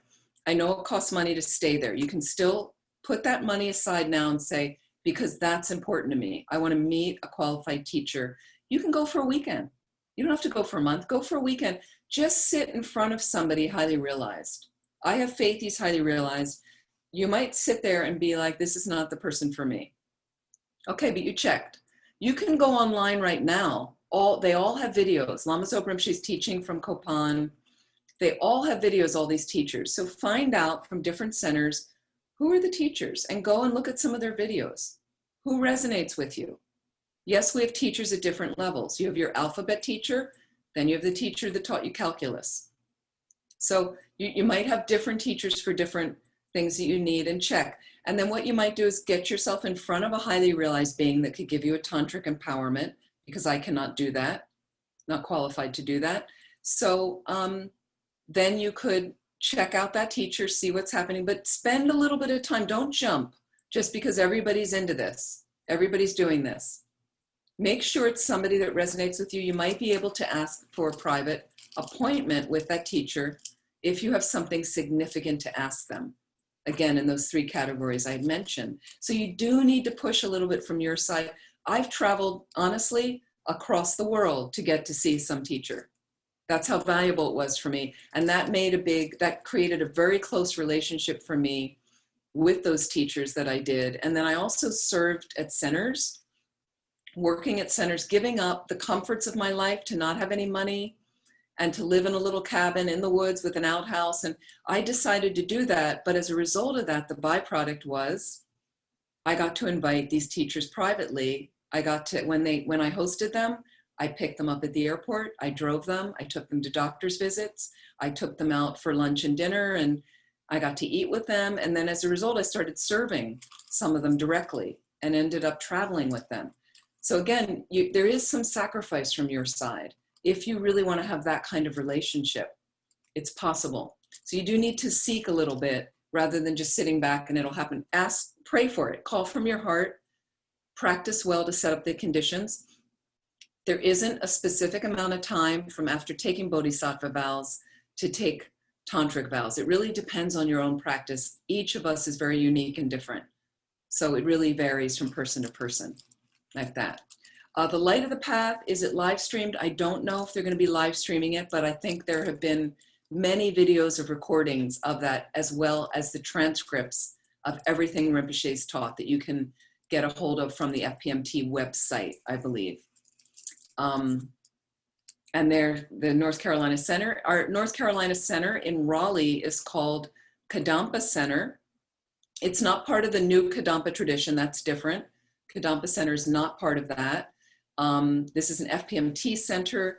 The retreat is not held in Raleigh, it's held outside of Asheville, North Carolina, at a YMCA in the Blue Mountains in, is it Black Mountain, North Carolina? Something like that, yeah. It's a beautiful area, actually. Okay, one last question. After the sadhana practice, to maintain the visualization during the day, seeing everything as deity mandala doesn't mean to imagine them as the deity. Just need to know that I'm sending ordinary beings instead of Buddhas. Okay, I don't need to imagine them as deities. You know, in tantric practice, you're really imagining everything is pure. Everything's a dance of light, in a sense. So you'd like to try to have that uplifted nature of your mind once you're practicing Dharma. And the nice thing, when you go out now in ordinary form, you know, don't visualize yourself as a deity, but when you go out to the store, you go out for a walk in your neighborhood, there's a quote from a very precious Hindu guru who's passed away, Neem Karoli Baba. I read a book a long time ago about his life called Miracle of Love. I highly recommend the book. I visited his ashram years ago in India. Neem Karoli Baba, Hindu, so different than Buddhist. The book is called Miracle of Love, and he had a quote in there, see God in everything. So that's a nice way to kind of interact with our external reality. Why not? Like you're seeing kind of the divine in everything rather than, you know, when we get upset, we kind of have a little bit of a lower view of everything and we're depressed and we're very, you know, self-absorbed, and then everything reflects out from that, doesn't it? And you start seeing problems everywhere around you. So I hope that answers your question. Thank you, Jennifer. The Shakyamuni Buddha meditation. If you want to do that again this evening, wonderful, fantastic. And I would like to close in dedicating the merit. And can we bring up our dedication prayers? I want to thank all of you so much. I hope this has been helpful. Tomorrow, we're really going to get into the 4 classes of Tantra and continue on why Tantra is faster, talking about more subtle consciousness, meditating on emptiness, and some other things like that. And we'll do some more practices as well. Hope you can join us. So whatever merit we have created, I'd like to invest it in our being able to find the right teachers and continue with the teachers that we have, if they're qualified, be able to get initiation so we can more quickly get enlightened, which will really benefit us, but help us to benefit all living beings so much. The dedication prayers we're going to go to. Thank you so much. We can read together. Due to the merits of these virtuous actions, may I quickly attain the state of a Guru Buddha and lead all living beings without exception into that enlightened state. May the supreme jewel bodhicitta that has not arisen arise and grow. May that which has arisen not diminish, but increase more and more. Due to the merits of the 3 times collected by me, Buddhas, Bodhisattvas, and all other sentient beings, which are totally non-existent from their own side, may I, who is also totally non-existent from my own side, achieve Guru Shakyamuni Buddha's enlightenment, which is also totally non-existent from its own side, and lead all sentient beings who are totally non-existent from their own side to that enlightenment, which is totally non-existent from its own side, by myself alone, who is also totally non-existent from its own side. For the long life of His Holiness the Dalai Lama, the wish-granting, wish-fulfilling jewel, source of every single benefit and happiness in this world, to the incomparably kind Tenzin Gyatso, I beseech, may all your holy wishes be spontaneously fulfilled. And for Lama Zopa Rinpoche, you who uphold the subduer's moral way, who serve as the bountiful bearer of all, sustaining, preserving, and spreading Manjunath's victorious doctrine, who masterfully accomplish magnificent prayers honoring the three jewels, Savior of myself and others, your disciples, please, please live long. Thank you so much. We start tomorrow morning at 10 a.m. And I wish you a good evening. And thank you so much for joining. And let's see, there's another. And if you're able to do any of the practices or consider, they should be on the resources pages for this. You can also look on the resource pages that Jennifer's made available is Lama Yeshe, Introduction to Tantra. The book is wonderful. The CD is wonderful. The transcript you can read. It's really, really nice just to give you in Lama's gush of the spaciousness like that. He taught a very different way than Lama Zopa Rinpoche. So I hope that is helpful and I wish you a good evening.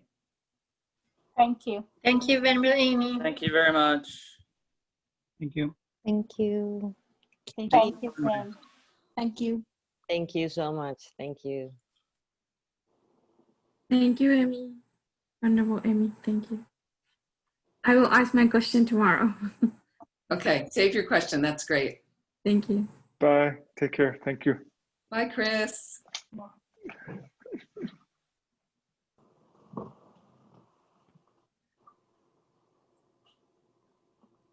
And Maureen, give my best to Alex. Oh, did she just pop off? She just popped off. Okay. All right, her daughter. Anyway, lovely to see all of you. Thank you so much. Hope to see you tomorrow. Thank you.